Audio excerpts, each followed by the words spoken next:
ఇప్పుడు మనము 18వ అధ్యాయము ఆఖరి అధ్యాయంలోకి ప్రవేశించాము. శ్రీ పరమాత్మనే నమః. అథ అష్టాదశోऽధ్యాయః మోక్ష సన్యాస యోగః. ఇప్పటి వరకు మనకి భగవద్గీతలో ఈ 17 అధ్యాయాలు చెప్పుకున్నాం కదా. అసలు భగవద్గీత అర్జునుడికి కలిగిన ఒక రకమైన అజ్ఞానంతో కూడిన వైరాగ్యం వల్ల పుట్టింది.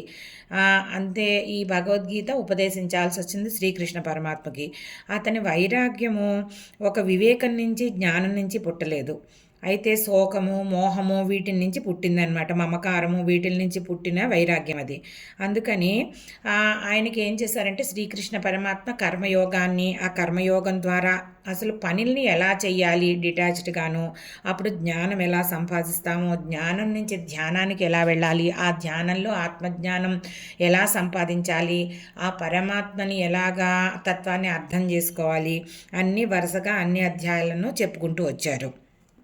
అలాగే వీటన్నిటికీ కూడా భక్తి అన్నది తప్పనిసరిగా ఏ సాధన చేసినా కానీ భగవంతుడి మీద భక్తి, ప్రీతి, ఇష్టము ఇవన్నీ చాలా ముఖ్యమైనవి అని చెప్పారనమాట. కర్మఫల త్యాగం అంటే ఏంటి? చేసిన ఏ పని యొక్క కూడా ఫలితాన్ని ఆశించకుండా ఉండడము, అంతా కూడా భగవదార్పణ. ఆయన ఏది ఇస్తే అది స్వీకరించడము. అండ్ ఇంకోటి ఏంటంటే అసలు ఫలితం గురించి ఆలోచించకుండా ఉండడం చెప్పాలంటే. ఇప్పుడు ఆ స్థితిని చేరుకున్న వాళ్ళు భగవంతుని ప్రీతిగా, ప్రీతిపూర్వకంగా భగవంతుని పూజ చేస్తూ ఇంకా దానికి మాత్రం మోక్షం మాత్రం ఎందుకు కోరుకుంటారు? అది కూడా ఒక ఫలితమే అవుతుంది కదా. ఈ చేసిన సాధన అంతటికీ కూడా మోక్షం మాత్రం ఎందుకు కోరుకుంటారు? ఆ స్థితిని చేరిన వాళ్ళంటే మోక్షము అనే స్థితిని చేరిన వాళ్ళు ఇంకా మోక్షాన్ని కూడా మోక్షం అనే ఫలితాన్ని కూడా సన్యసిస్తారనమాట. సో ఇదంతా వివరంగా చెప్తున్నారు.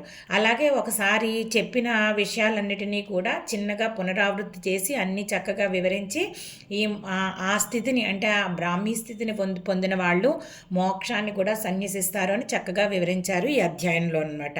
అంటే ఆ మోక్షం అనేది ఒక స్థితి.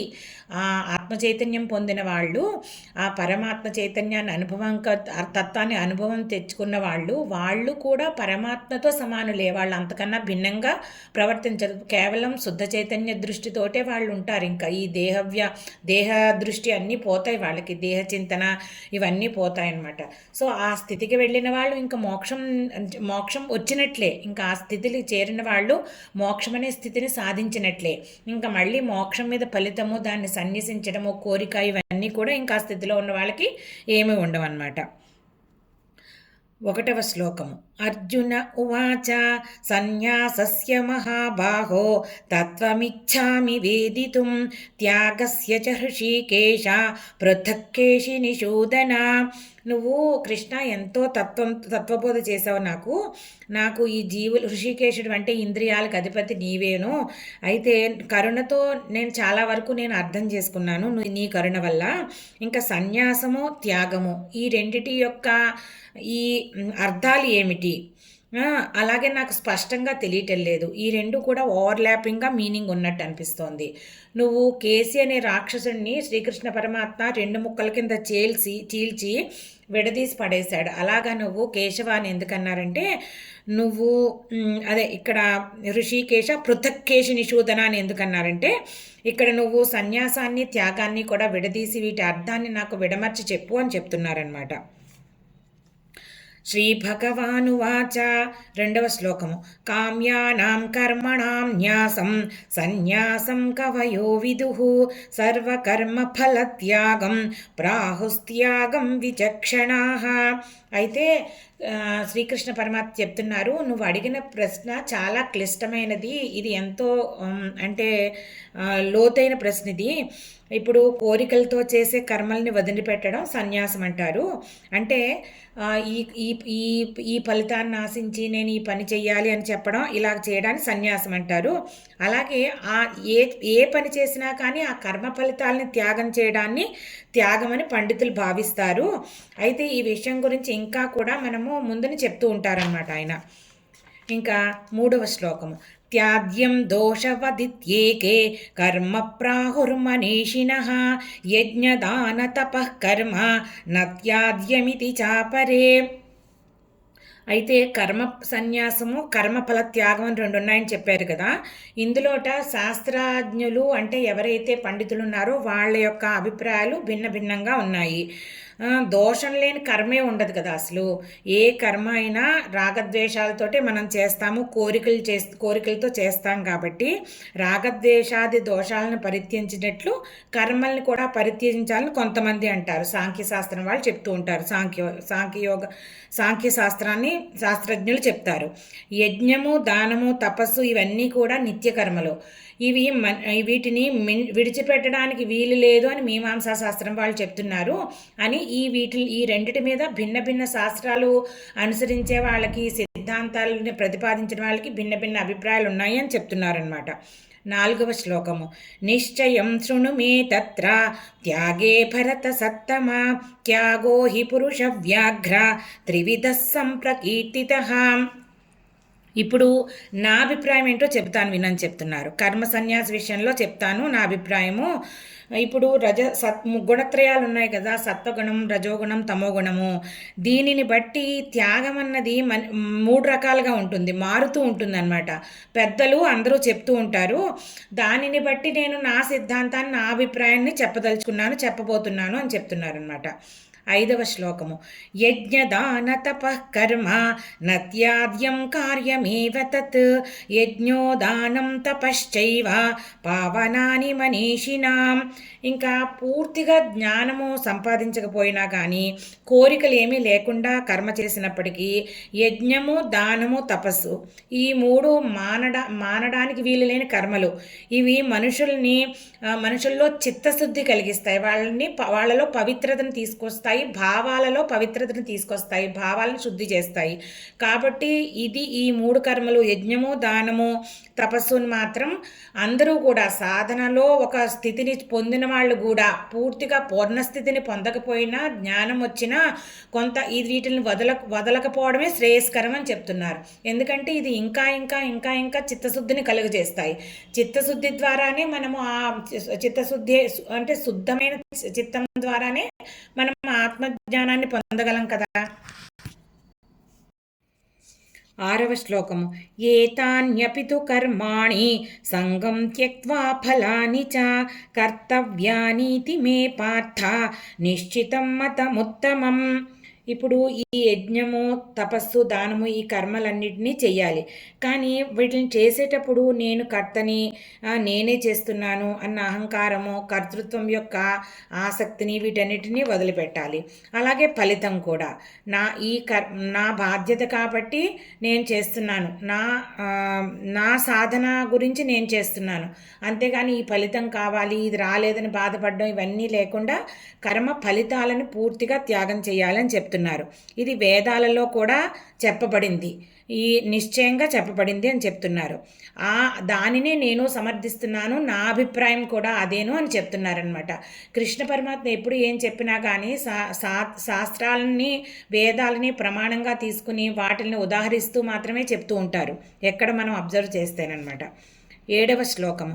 నియతస్య తు సన్యాసః కర్మణో నోపపద్యతే మోహాత్తస్య పరిత్యాగః తామసః పరికీర్తితః. ఈ ఆత్మజ్ఞానాన్ని, ఆత్మానుభవాన్ని పొందడానికి సాధన చేస్తూ ఉన్న వాళ్ళు ఎవరైనా కానీ వాళ్ళకి విధి ప్రకారము ఏవైతే కర్మలు, నిత్యం చేయాల్సిన కర్మలు ఉన్నాయో వాటిని విడిచిపెట్టే అవకాశం లేదు.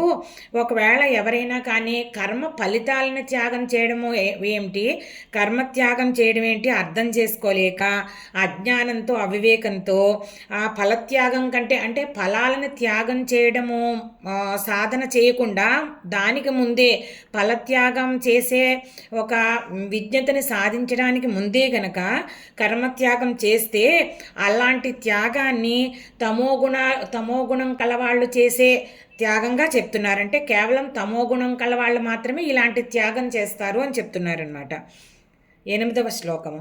దుఃఖమిత్యేవ యత్కర్మ కాయక్లేశ భయాత్యజేత్ సకృత్వా రాజసం త్యాగం నైవ త్యాగ ఫలం లభేత్. కొంతమందికి ఈ రెండూ తెలుసు. కర్మ సన్యాసం చేయడం ఏంటి, ఫలత్యాగం చేయడం ఏంటి, రెండిటి వివేకం ఉన్నప్పటికీ కూడా ఏదన్నా రకరకాల కష్టాలు, అది ఆ కష్టం కలుగుతుందేమో, ఈ కష్టం కలుగుతుందేమో అని చెప్పి ముందే భయంతో ఈ పని చేస్తే మళ్ళీ కర్మబంధంలో చిక్కుకుంటామేమో మనము, ఈ డిఫరెన్స్ తెలిసినప్పటికీ ఎలా చెయ్యాలో ఆ చేయడంలో సరిగా చేస్తామో లేదో అన్న భయంతో కానీ, లేకపోతే వేరే రకాల భయాలతో కానీ ముందే అంటే ఫలితాలను త్యాగం చేసే పరిణితి సాధించకుండా ముందే కర్మ సన్యాసం చేస్తూ ఉంటారు. అలాంటి త్యాగాన్ని ఏంటంటే రజోగుణజన్యమైన త్యాగం అంటారు. ఇది రాజస త్యాగం అవుతుంది. ఈ త్యాగం వల్ల లభించిన ఏ రకమైన ఉపయోగం ఉండదు, వాళ్ళకి మోక్షసిద్ధి కలగదు అని చెప్తున్నారనమాట. 9వ శ్లోకము. కార్యమిత్యేవ యత్కర్మ నియతం క్రియతే అర్జున సంగం త్యక్త్వా ఫలం చైవ సత్యాగ సాత్వికో మతః. ఇంకా ఈ నిత్యకర్మలకి ఫలితమైన చిత్తశుద్ధి, మనం నిత్యకర్మలు చేయడం వల్ల మనం అనుకున్నాం కదా, కర్మ ఫలితాలను త్యాగం చేస్తూ చేస్తూ వెళితే ఆ ప్రాక్టీస్ వల్ల చిత్తశుద్ధి ఏర్పడుతుంది, దాని మీద కోరిక ఉండదు, అలాగే నేను చేస్తున్నాననే కర్తృత్వ అహంకారం కూడా ఉండదు, ఇది నా కర్తవ్యం కనుక నా ద్వారా జరిగిపోతున్నాయి ప్రకృతి సహజ సిద్ధంగా, నేను కర్తని కాదు అని తెలుసుకుని ఈ భావంతో ఎవరైనా వాళ్ళ నియమిత కర్మల్ని ఆచరిస్తూ ఉంటే గనక అటువంటి కర్తృత్వ త్యాగాన్ని ఏమంటారు? కర్తృత్వ త్యాగము దానితో కూడా ఫలత్యాగము రెండూ చేశారు కాబట్టి ఇది సాత్వికమైన త్యాగం అవుతుందయ్యా అని చెప్తున్నారు. ఇటువంటి త్యాగం ఎవరు చేయగలరు? ఈ విచక్షణ ఉన్న సత్వగుణ ప్రధానులే చేయగలరు అనమాట. అందుకని ఇది సాత్విక కర్మ సన్యాసం అవుతుంది అని చెప్తున్నారనమాట. 10వ శ్లోకము. నద్వేష్ట్య కుశలం కర్మ కుశలేనానుషజ్యతే త్యాగీ సత్వసమావిష్టః మేధావీ ఛిన్న సంశయః. ఇంకా ఈ సాత్విక కర్మ సన్యాసం ఎవరైతే చేస్తారో వాళ్ళే నిజమైన త్యాగి. ఇలాంటి త్యాగి యొక్క మనసుని తత్వగుణం పరిపూర్ణంగా ఉంటుంది, అందుకని వాళ్ళలో మేధాశక్తి ఉంటుంది, ఆత్మతత్వ జ్ఞానాన్ని అందుకోగలుగుతారు. అంటే మేధాశక్తి ఉంటేనే ఆత్మ అనాత్మ విచారణ, ఈ సూక్ష్మమైన ఆ విషయాన్ని వాళ్ళు గ్రహించగలుగుతారు, అర్థం చేసుకోగలుగుతారు, అనుభవంలోకి తెచ్చుకోగలుగుతారు అనమాట. వీళ్ళ ఆధ్యాత్మిక సందేహాలన్నీ కూడా ఇలా తొలగిపోతాయి. అందుకని ఇలాంటి సాధకుడికి ఏవైతే పునర్జన్మని కలిగిస్తాయో అలాంటి కర్మబంధాల్లో చిక్కుకోడు వాటిని. అందుకని అలాంటి అశుభమైన కామ్యకర్మలు చేయడు, ఇంకా వాటిని ద్వేషించే పని ఎక్కడుంది? అలాగే చిత్తశుద్ధి అనే శుభాన్ని కలిగించే పనులు మాత్రమే చేస్తాడు. అంటే ఏ పనులు చేస్తే అతని చిత్తం శుద్ధి అయి ఆత్మజ్ఞానం కలుగుతుందో, అనుభవం కలగడానికి అవకాశం ఉంటుందో అలాంటి పనులనే సాధన ద్వారా చేస్తాడు. అలాగే కర్తృత్వ భావన లేకుండా చేస్తాడు, కర్మఫల త్యాగం చేస్తాడు. వాటితో ఏ రకమైన మమకారము పెట్టుకోడు, చేసే పని మీద కానీ ఫలితాల మీద కానీ. 11వ శ్లోకము. నహి దేహభృతా శక్యం త్యక్తుం కర్మాణ్యశేషతః యస్తు కర్మఫలత్యాగి సత్యాగీత్యభిధీయతే. ఇప్పుడు దేహం నాది అనుకుంటూ జీవభావంతో ఉన్న వాళ్ళకి ఈ సర్వకర్మ సన్యాసం అన్నది అస్సలు సాధ్యం కాదు. అలాంటి వాళ్ళందరూ కూడా జీవభావం ఉన్నంత వరకు కూడా కర్మ ఫలితాలని మాత్రమే త్యాగం చేస్తూ ఉండాలి. నేను దేహము అన్న దేహ చింతనతో ఉన్న వాళ్ళందరూ కూడా కర్మ చేస్తూ ఉండాల్సిందే. ఎందుకంటే దేహ సంబంధం ఉన్నప్పుడు కర్మల ఫలితాన్ని త్యాగం చేస్తేనే చేసిన వాళ్ళు సన్యాసి అవుతారు. కర్మ చేయకుండా వాళ్ళకి అవదు, శరీర నిర్వహణకైనా కర్మ చేయాలి. అది కాకుండా తర్వాత ఇంకోటి ఏంటంటే వాళ్ళు ఇంకా దేహంతో ఉన్నారు, దేహం చుట్టూ ఉన్న రకరకాల బంధాలు అనుబంధాలు వీటన్నిటి పట్ల బాధ్యతలు ఇవన్నీ ఉంటాయి కాబట్టి వాళ్ళకి కర్మ సన్యాసం అవ్వదు, కర్మ ఫలితాలను త్యాగం మాత్రమే చేయగలుగుతారు వాళ్ళు. కానీ ఈ రెండు సమానమే అలాంటి వాళ్ళకి అని చెప్తున్నారు అనమాట. అంటే వాళ్ళు ఉన్న పరిస్థితిని బట్టి. 12వ శ్లోకము. అనిష్టమిష్టం మిశ్రం చ త్రివిధం కర్మణః ఫలం భవత్యత్యాగినాం ప్రేత్య నతు సన్యాసినాం క్వచిత్.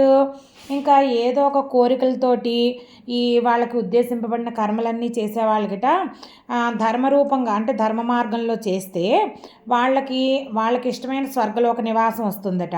సరే ఇష్టం లేకుండా రజోగుణంతో చేసే వాళ్ళందరికీ కూడా అటు ఇటు కాక మనుష్య లోకంలో పడతారు. తర్వాత ఈ రెండిట్లో ఏదో ఒకటి మరణించిన తర్వాత వస్తుంది. ఇంకా మూడోది ఏంటంటే ఇష్టం లేనిది, మిశ్రము, అనిష్టము, ఇష్టము అనమాట. అంటే 3 రకాల జన్మలు వస్తాయి మరణానంతరమును, వాళ్ళు చేసిన కర్మను బట్టి. ఇష్టమైంది కొంచెం అంటే మంచి చెడు కాకుండా మధ్యస్థమైనది, తర్వాత అసలు ఇష్టం లేనిది, ఇలాంటివన్నీ అనమాట. అయితే ఫలత్యాగం చేసిన వాళ్ళు ఉంటారు కదా, వాళ్ళు ఏం చేస్తారు, కర్మలో ఉండి దేహభావంతో ఉన్నప్పటికీ కర్మ ఫలత్యాగం చేసిన వాళ్ళకిట ముందు వాళ్ళకి ఇష్టమైన హిరణ్య గర్భలోకం లభిస్తుందిట. అంటే ఏంటంటే చూడండి, మనకి ఈ మొత్తం విశ్వ చైతన్యం అంతా కేంద్రీకృతమైన ఆ హిరణ్య గర్భస్థానం ఉంది కదా, అది లభిస్తుందిట. ఆ తర్వాత కాలక్రమేణా శాశ్వత ముక్తి లభిస్తుంది. కొన్ని రోజులకి అలా నెమ్మదిగా ఇంకా సాధన అక్కడ చేయించి భగవంతుడే మనకి ముక్తినిస్తాడనమాట. అయితే పూర్తిగా ఈ దేహాత్మ భావాన్ని విడిచిపెట్టి ఎవరైతే సర్వకర్మ సన్యాసం చేస్తారో వాళ్ళకి మాత్రము ఈ ఫలితాలన్నిటికీ అతీతమైన నిత్యముక్తి, ఇంకా వాళ్ళు అదే స్థితిలో, ముక్తి అనే స్థితిలోనే స్థిరపడిపోతారు వాళ్ళు. అలా అనమాట. అంటే దేహత్యాగం అంటే దేహభావనతో ఎవరైతే కర్మ నిష్కామ కర్మాన్ని యోగను ఆచరిస్తారో ఫలాశక్తి విడిచి వాళ్ళకేమో క్రమముక్తి, మిగతా వాళ్ళకి క్షణముక్తి అప్పటికప్పుడే వచ్చేస్తుంది అనమాట. ఇది ఎప్పుడైతే వాళ్ళు దేహభావాన్ని విడిచిపెట్టేశారో ఆ స్థితిలోకి వెళ్ళిపోతారు, మోక్షం అనే స్థితిలోకి. 13వ శ్లోకము. పంచైతాని మహాబాహో కారణాని నిబోధమే సాంఖ్యే కృతాంతే ప్రోక్తాని సిద్ధయే సర్వకర్మణాం. ఇంకా సర్వకర్మల యొక్క పరిసమాప్తి బోధించే వేదాంత శాస్త్రం ఉంది కదా, ఉపనిషత్తులు అవన్నీ.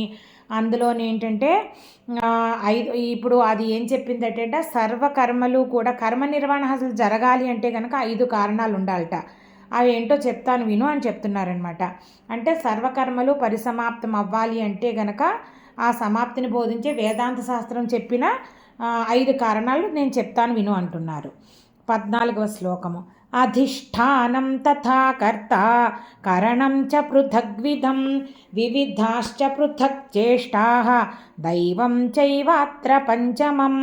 అందులో ఒకటిట జీవుడికి నివాస స్థానంగా ఉన్న శరీరంట. అతడిలోనూ ఈ కర్మ చెయ్యాలి, ఇది నేను, ఇది నీవు అనే ఒక భావాన్ని పైకి మనకి అంకురింపజేసే అహం అనే ప్రవృత్తి అన్నమాట. ఇది మనసులో ఒక భాగమే. మనసులో బుద్ధి, చిత్తం, అహం, మనసు, ఈ 4 ఉన్నాయన్నమాట. తర్వాత ఇంకోటి ఏంటి, అక్కడ పుట్టిన ఆలోచనల్ని క్రియారూపం కలిగించే ఇంద్రియాలు. అవి లేకపోతే, ఇంద్రియాలు లేకపోతే అది క్రియారూపం దాల్చవు కదా భావాలు.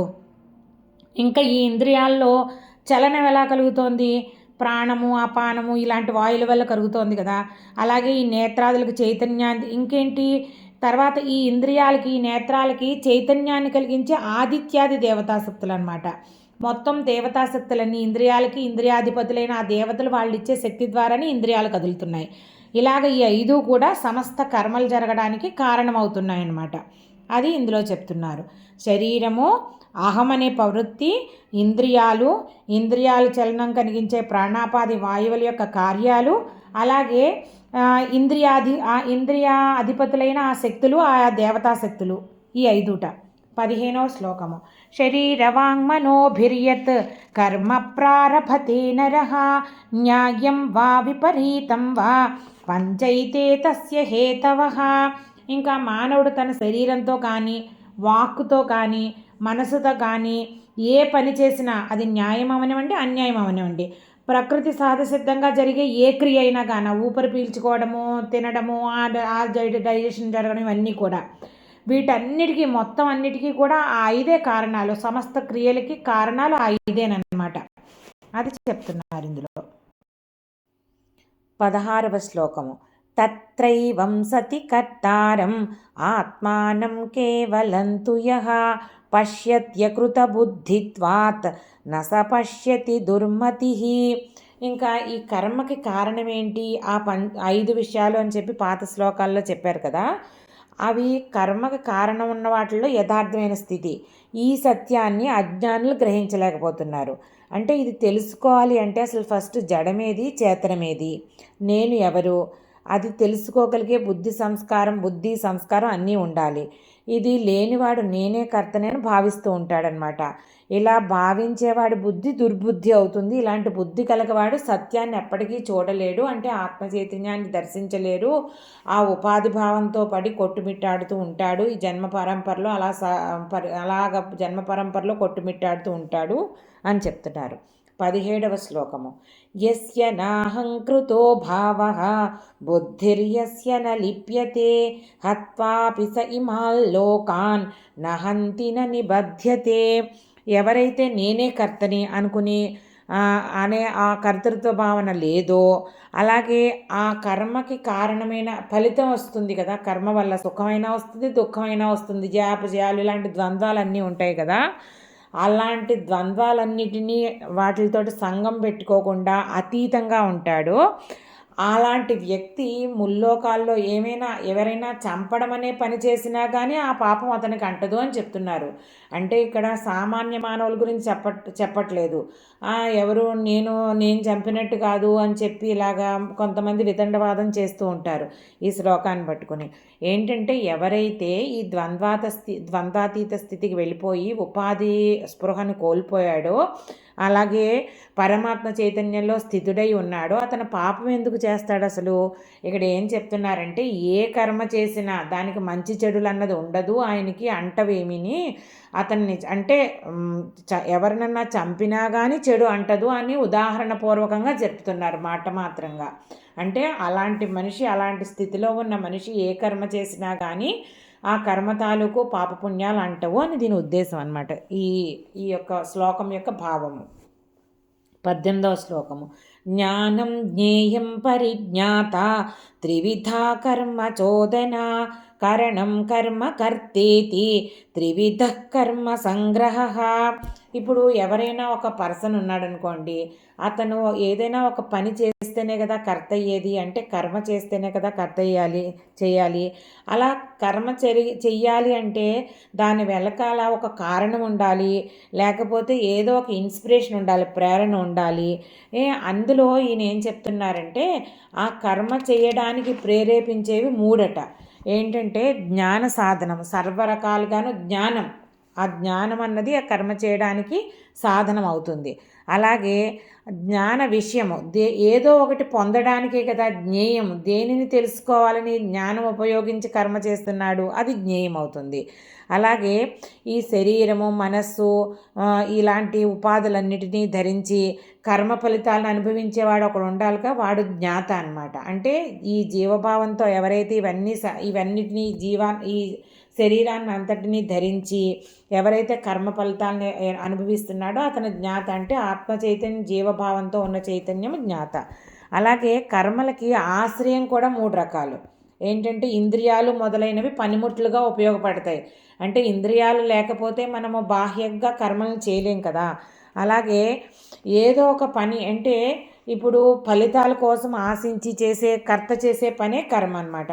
ఏదో ఒకటి నాకు ఇది కావాలి అంటే మనం ఒక పని చెయ్యాలి కదా, పని చేస్తేనే ఫలితం వస్తుంది మనకి. అందుకని ఏదైతే ఒక ఫలితం కోసం కర్త చేసే పనే కర్మ అవుతుంది. అలాగే మనస్సుని శరీరాన్ని ధరించి ఆ పనిని తనకు కావలసిన ఫలితాల కోసం పనిని ఇంద్రియాల చేత చేయించేవాడు ఎవరు? కర్త.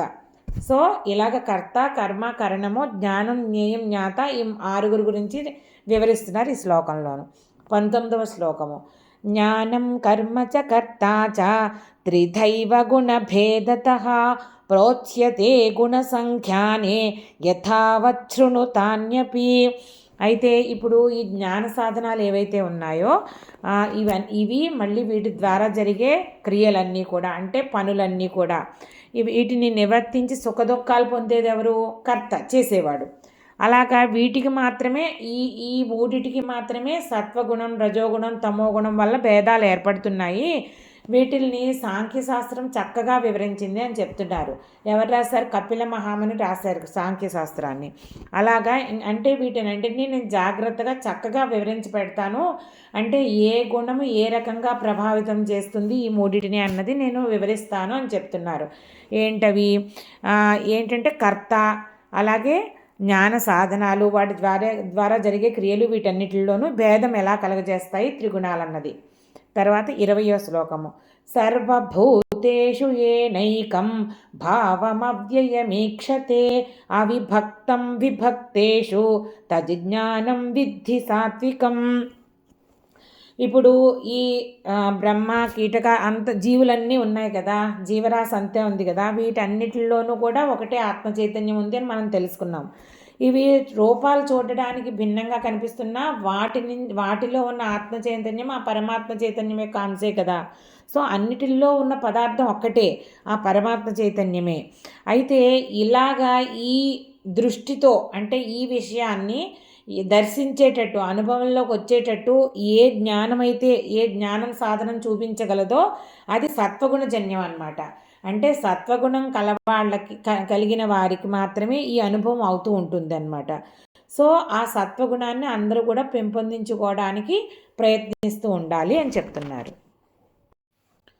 21వ శ్లోకము. పృథక్త్వేన తు యజ్ఞానం నానాభావాన్ పృథగ్విధాన్ వేత్తి సర్వేషు భూతేషు తజ్జ్ఞానం విద్ధి రాజసం. ఇంకా ఈ ఏకత్వ భావము సత్వగుణం కలిగిన వాళ్ళకి అందరిలోనూ ఆ పరమాత్మ చైతన్యాన్ని ఒకే చైతన్యం ఉన్నట్టు గమనిస్తారు, దానిని అనుభవపూర్వకంగా తెలుసుకుంటారని చెప్పాం కదా. దానికి భిన్నంగా భేద దృష్టితోటి ఈ వీళ్ళందరినీ కూడా విడివిడిగా ఎవరైతే చూస్తారో దాన్ని అది రజోగుణం వల్ల ఏర్పడుతుందన్నమాట.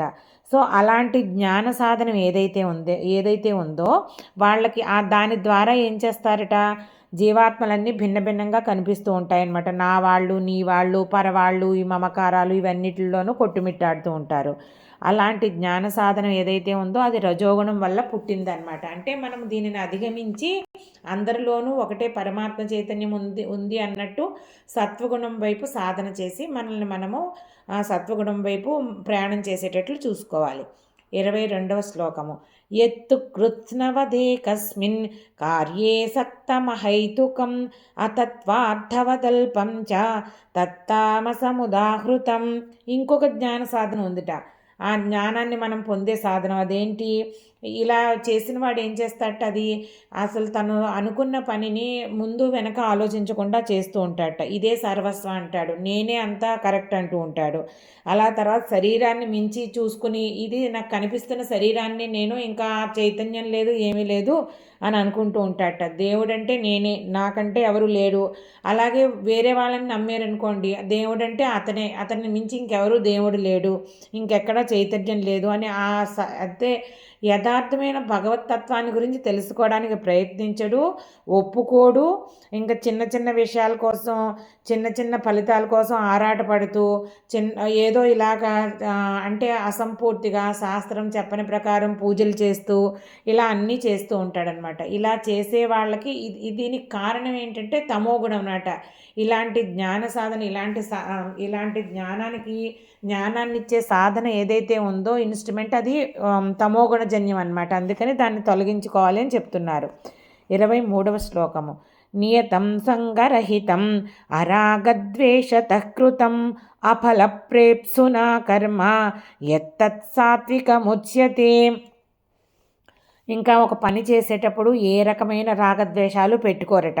తర్వాత తనకి నచ్చిన వాళ్ళని ఎక్కువగా వాళ్ళని దగ్గర తీసుకోవడము, అలాగే గిట్టని వారి మీద ఏమో ఎక్కువగా వ్యతిరేకత కలిగి ఉండడము, పని చేయడంలో కూడా నేనే సమర్థుణ్ణి, నేనే చేస్తున్నాను, నేనే గొప్పవాడిని అని భావం లేకుండా ఉండడము, ఇలాంటివన్నీ చేస్తూ ఉంటారట. అలాగే శాస్త్రం ఏమైతే చెప్పిందో ఆ కర్తవ్యాన్ని ఆచరిస్తూ ఉండాలట. ఫలితం మీద కూడా ఆసక్తి పెట్టుకోకూడదు. ఎందుకంటే ఎవరైతే ద్వంద్వాతీతులు అయిపోయారో, ఆధ్యాత్మికంగా ఆత్మ చైతన్యాన్ని చూసి సమాధి స్థితిలోకి వెళ్ళిపోయారో, అలాంటి స్థితిలో అయితే మనుషులకి ఇంకా మోక్షం అనే స్థితిలోకి వెళ్ళిపోయారు కాబట్టి వాళ్ళకి ఎలాగూ ఆశ ఉండదు. కానీ వీళ్ళందరూ గుణాతీతులు. అయితే సత్వగుణం ఉన్న వాళ్ళు కూడా ఏంటంటే వాళ్ళకి ఇవన్నీ కూడా ఈ లక్షణాలన్నీ ఉంటాయంటే వాళ్ళకి మోక్ష సాధన గురించి ఆశ అయితే ఉంటుంది. నేను మోక్షం సంపాదించాలన్న ధ్యేయంతో చేస్తూ ఉంటారు. కానీ వాళ్ళందరూ కూడా ఇవన్నీ కూడా ఆల్రెడీ సాధించి ఉంటారంట సత్వగుణ ప్రధానులు. అందుకని అదంతా కూడా మనం పెంచుకోవాలి అని చెప్తున్నారనమాట. యత్తు కామేప్సునా కర్మ సాహంకారేణ వా పునః క్రియతే బహుళాయాసం తద్రాజసముదాహృతం. ఇంకా రజోగుణ సంబంధమైన కర్మ ఎలా ఉంటుందట, కోరికలతోటి లేకపోతే అహంకారంతో ఇంత పని నేను కాబట్టి చేస్తున్నాను అని గొప్పలు చెప్పుకోవడానికి ఇంకా రకరకాల కష్టాలు పడి పనులు చేస్తూ ఉంటారట. ఇలాంటివన్నీ కూడా శాస్త్రం చెప్పిన ప్రకారం చేసినా చేసే పద్ధతిలోనూ ఎందుకు చేస్తున్నారో ఆ ధ్యేయంలోనూ చాలా తేడా ఉంటుందన్నమాట. ఇలాంటి కర్మ ఎవరు కూడా రజోగుణజన్యమైన కర్మ ఉంటుంది. దీనివల్ల మోక్ష సాధన ఏ రకమైనగా మోక్షానికి ఉపయోగపడదు ఇలాంటి కర్మ. కాబట్టి మనం సత్వగుణ ప్రధానమైన కర్మ ఏదైతే ఉందో ద్వంద్వాతీతంగా చేసేటట్టు, అందరినీ సమంగా చూసేటట్టు, అందరిలోనూ ఆ పరమాత్మ చైతన్యాన్ని సమంగా ఉందని అర్థం చేసుకునేటట్లు ఇలా సాధన ద్వారా మనం సాధించాలి. ఇంకా 25వ శ్లోకము. అనుబంధం క్షయం హింసాం అనపేక్ష్య చ పౌరుషం మోహాదారభ్యతే కర్మ యత్తామసముచ్యతే. ఇంకా కొందరు ఏం చేస్తారు, ఫలం మీద ఆసక్తితోటి దాని మీద కోరికతోటి గొప్ప గొప్ప పనులు మొదలు పెడతారు. ఆవేశంగా నేను ఇది చేస్తాను అది చేస్తాను, కానీ దానివల్ల ఆ పని చేయడం వల్ల రాబోయే కష్ట నష్టాలు కానీ తర్వాత నేను అసలు దానికి సమర్థున్నా కాదా అన్నది కూడా ఆలోచించరు. అలాగే దీనివల్ల ఏం నష్టాలు ఉంటాయి, శారీరక శక్తులు కానీ లేదంటే ధనమది కోల్పోవడం కానీ జరుగుతుందా అన్నది ఆలోచించుకోరు. తర్వాత మొదలుపెట్టిన పని పూర్తవుతుందా లేదా అన్నది కూడా ఆలోచించుకోరు. ఇలా అవివేకంగా కర్మలన్నీ చేస్తూ ఉంటారు. కొంతమంది శాస్త్ర ప్రకారం చేసి ఉండొచ్చు, కానీ ఇలాంటి లక్షణాలతో చేసే కర్మ అంతా కూడా అది తమో గుణం వల్ల జన్యమే అవుతుంది అని చెప్తున్నారనమాట. 26వ శ్లోకము. ముక్త సంగోనహం వాది ధృత్యుత్సాహ సమన్వితః సిద్ధ్యోర్నిర్వికారః కర్తా సాత్విక ఉచ్యతే. ఇంకా సత్వగుణ ప్రధానమైన కర్త ఎవరైతే ఉన్నాడో అతనికి కర్మ ఫలాల మీద ఆసక్తి ఉండదు. నేనే కర్తనని చెప్పుకోవడం కానీ, ఎన్ని కష్టాలు వచ్చినా కానీ చేద్దామనుకున్న కార్యాన్ని మధ్యలో వదిలిపెట్టేయడము ఇలాంటివన్నీ చెయ్యరు. అలాగే ఓర్పు ఉంటుంది, ఎంత కష్టమైనా కానీ ఆ పనిని సమర్థవంతంగా నిర్వహిస్తారనమాట. అలాగే కార్యసాఫల్యం పొందినప్పుడు కూడా విజయము ఆనందము అవన్నీ కూడా నెత్తి మీద పెక్కించుకొని గర్వం తెచ్చుకోవడం అలాంటివన్నీ ఉండవు. ద్వంద్వాతీతుడిగా ఉంటాడనమాట. అలాగే కార్యం ఏదైనా వైఫల్యం చెందినా కానీ కృంగిపోడనమాట. ఇలా ఎవరైతే ఒక కార్యాన్ని నిర్వర్తిస్తాడో అతను సాత్విక కర్త అవుతారు. అంటే సాత్విక గుణజన్యమైన కార్యం చేసే కర్త అనమాట. 27వ శ్లోకము. రాగీ కర్మ ఫల ప్రేప్సు లుబ్ధో హింసాత్మకో శుచి హర్షశోకాన్విత కర్త రాజసః పరికీర్తితః. ఇంకా రజోగుణం ప్రధానంగా ఉందనుకోండి వ్యక్తిలోనూ, ఇంకా అతనికి రకరకాల కోరికలు ఉంటాయి.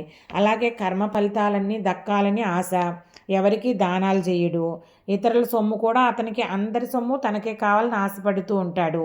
అలాగే తన పని అవ్వడం గురించి తన స్వలాభం కోసం పరాయవాన్ని పీడించడానికి కూడా జంకడనమాట.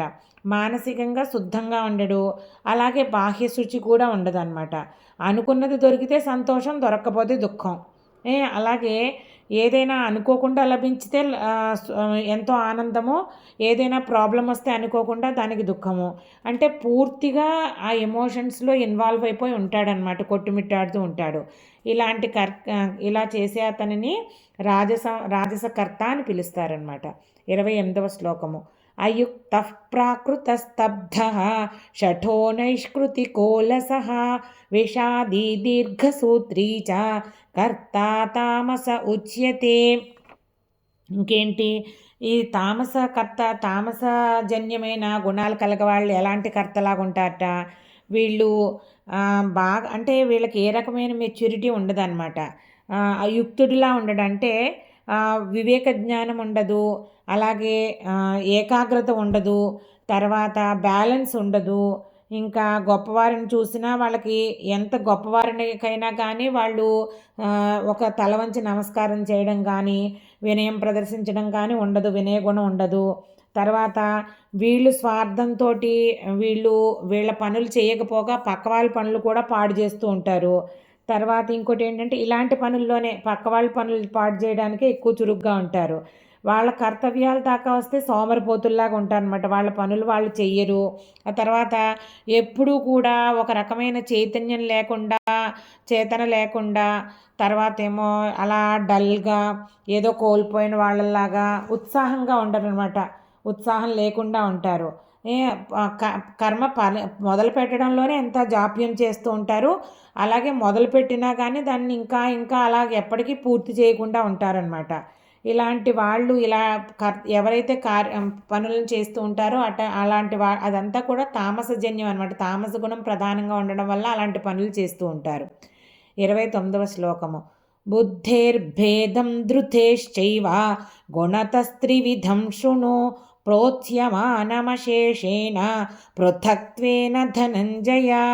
ఇంకా ఇలాగే ఈ ధృతి బుద్ధి త్రిగుణాలను బట్టి ఇలాగ మారుతూ ఉంటుందన్నమాట.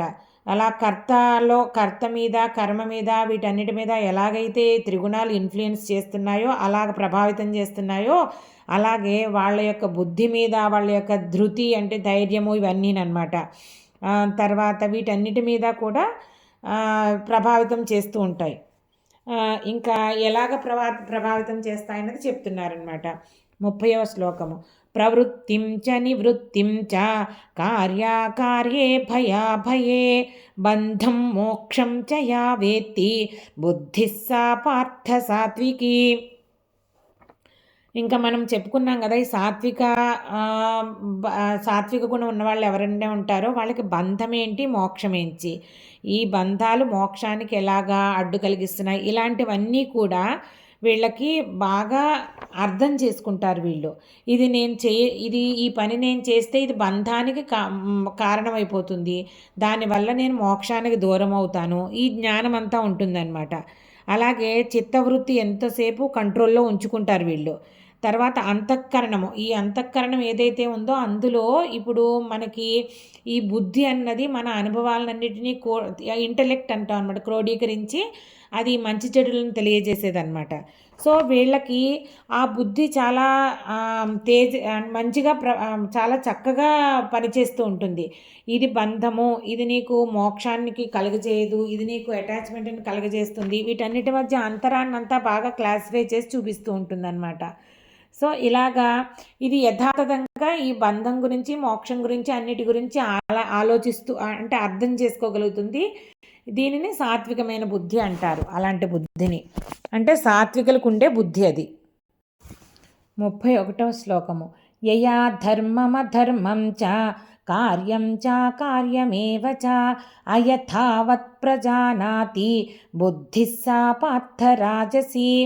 మనము సాత్విక గుణంలో చెప్పుకున్నాం కదా, ఒక క్లారిటీ ఉంటుంది, ఏది బంధము ఏది మోక్షము, ఏది చేయాలి ఏది చేయకూడదు. ఇక్కడ దానికి వ్యతిరేకంగా అంటే శాస్త్రం చెప్పిన ధర్మము ఇది నేను చెయ్యాలా చేయకూడదా, అలాగే నేను ఈ విషయంలో ఎప్పుడూ కూడా సందేహం కలుగుతూ ఉంటుందన్నమాట. అలాంటి బుద్ధికి సరైన ఒక నిశ్చయాత్మకమైన బుద్ధి ఉండదు. అలాగే ఇది నాకు ఇప్పుడు ఏంటి కర్తవ్యము అన్న దాని మీద క్లారిటీ ఉండదు, ఏది నేను చెయ్యాలి ఏది చేయకూడదు. ఇలా ఏ బుద్ధి అయితే ఉందో దాన్ని రాజస బుద్ధి అంటారనమాట. 32వ శ్లోకము.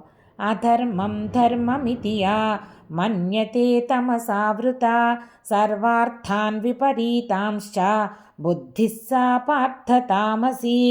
ఇంకా కొన్ని బుద్ధులేంటి, ఆ తామస గుణం ఎవరికైతే ఉందో వాళ్ళ బుద్ధి ఏది శాస్త్ర నిషిద్ధమో అదే వాళ్ళకి ఇది కరెక్ట్గా అనిపిస్తూ ఉంటుందన్నమాట. వాళ్ళకి ఇది తప్పు అని ఎక్కడా అనిపించదు, శాస్త్ర విహితం అని తోస్తూ ఉంటుందన్నమాట.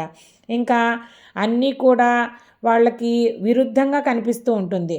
మళ్ళీ ఒక చిన్న దాన్ని పట్టుకుని చెలవల పలవలు చేసుకుని అంటే ప్రతి అర్థాన్ని కూడా చాలా విపరీతంగా ఎక్స్ట్రీమ్ లెవెల్లో తీసుకుంటారనమాట, విరుద్ధంగా తీసుకుంటారు, తలక్రిందులుగా అంటారు కదా, అలాగనమాట. అలాంటి బుద్ధి తమోగుణమైన బుద్ధి. ఇలాంటి అంటే వాళ్ళ బుద్ధిని తమోగుణం పూర్తిగా ఆవరించి అజ్ఞానంలో పడేటట్టు చేస్తుంది. అసలు వాళ్ళకి ఏది మంచో ఏది చెడో రివర్స్లో చూపిస్తూ ఉంటుందన్నమాట. 33వ శ్లోకము. ధృత్యా యయా ధారయతే మనః ప్రాణేంద్రియ క్రియాః యోగేన వ్యభిచారిణ్య ధృతిः సా పార్థ సాత్వికీ. అంటే ఒక మనిషి యొక్క ధృతి, ఈ మొత్తం బుద్ధి చేసే పనులలో ఈ ధృతి అన్నది ఒకటనమాట.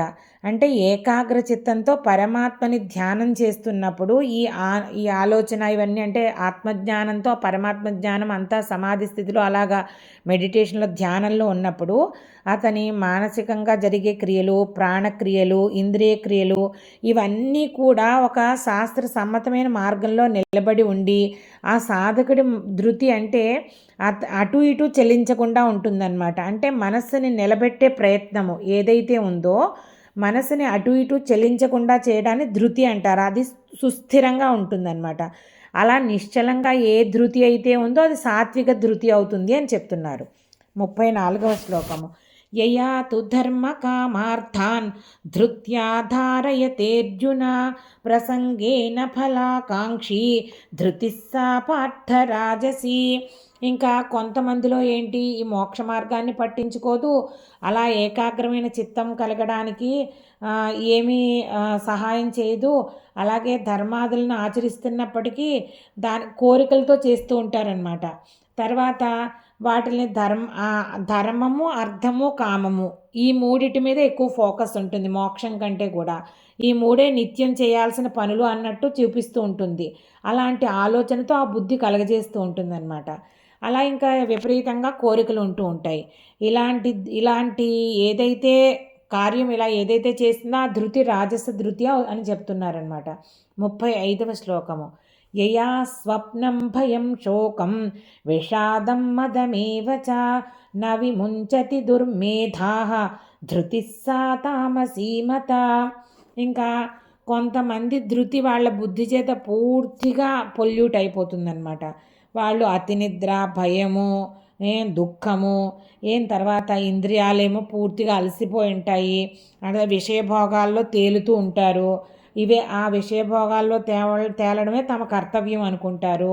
అలాగే ఆ విషయాల్ని వదిలిపెట్టకుండా ఉంటారనమాట.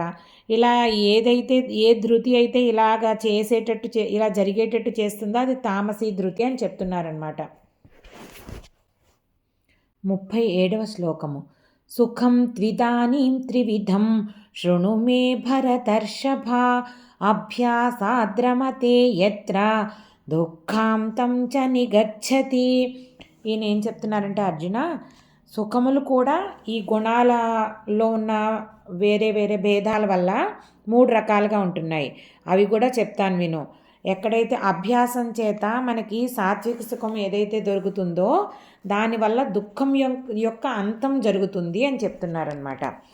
తర్వాత 37వ శ్లోకము. యత్తదగ్రే విషమివ పరిణామే మృతోపమం తత్సుఖం సాత్వికం ప్రోక్తం ఆత్మబుద్ధి ప్రసాదజం. ఇంకా మనకి కలిగే ఏ సుఖమైతే ముందులో విషంలా కనిపిస్తుందట, ఆ తర్వాత నెమ్మదిగా అది అమృతంగా మార్పు చెందుతుంది పరిణామంగా కాలక్రమేణాను. అంటే అమృతం అంటే మోక్షం అనమాట, అది ప్రసాదిస్తోంది. అలాంటి సుఖాన్ని సాత్విక సుఖం అని చెప్తారనమాట. సాధారణంగా ఇది నిర్మలమైన, ఎప్పుడైతే బుద్ధి నిర్మలం అయిపోతుందో దాని ద్వారానే ఈ సుఖం మనకు కలుగుతూ ఉందన్నమాట.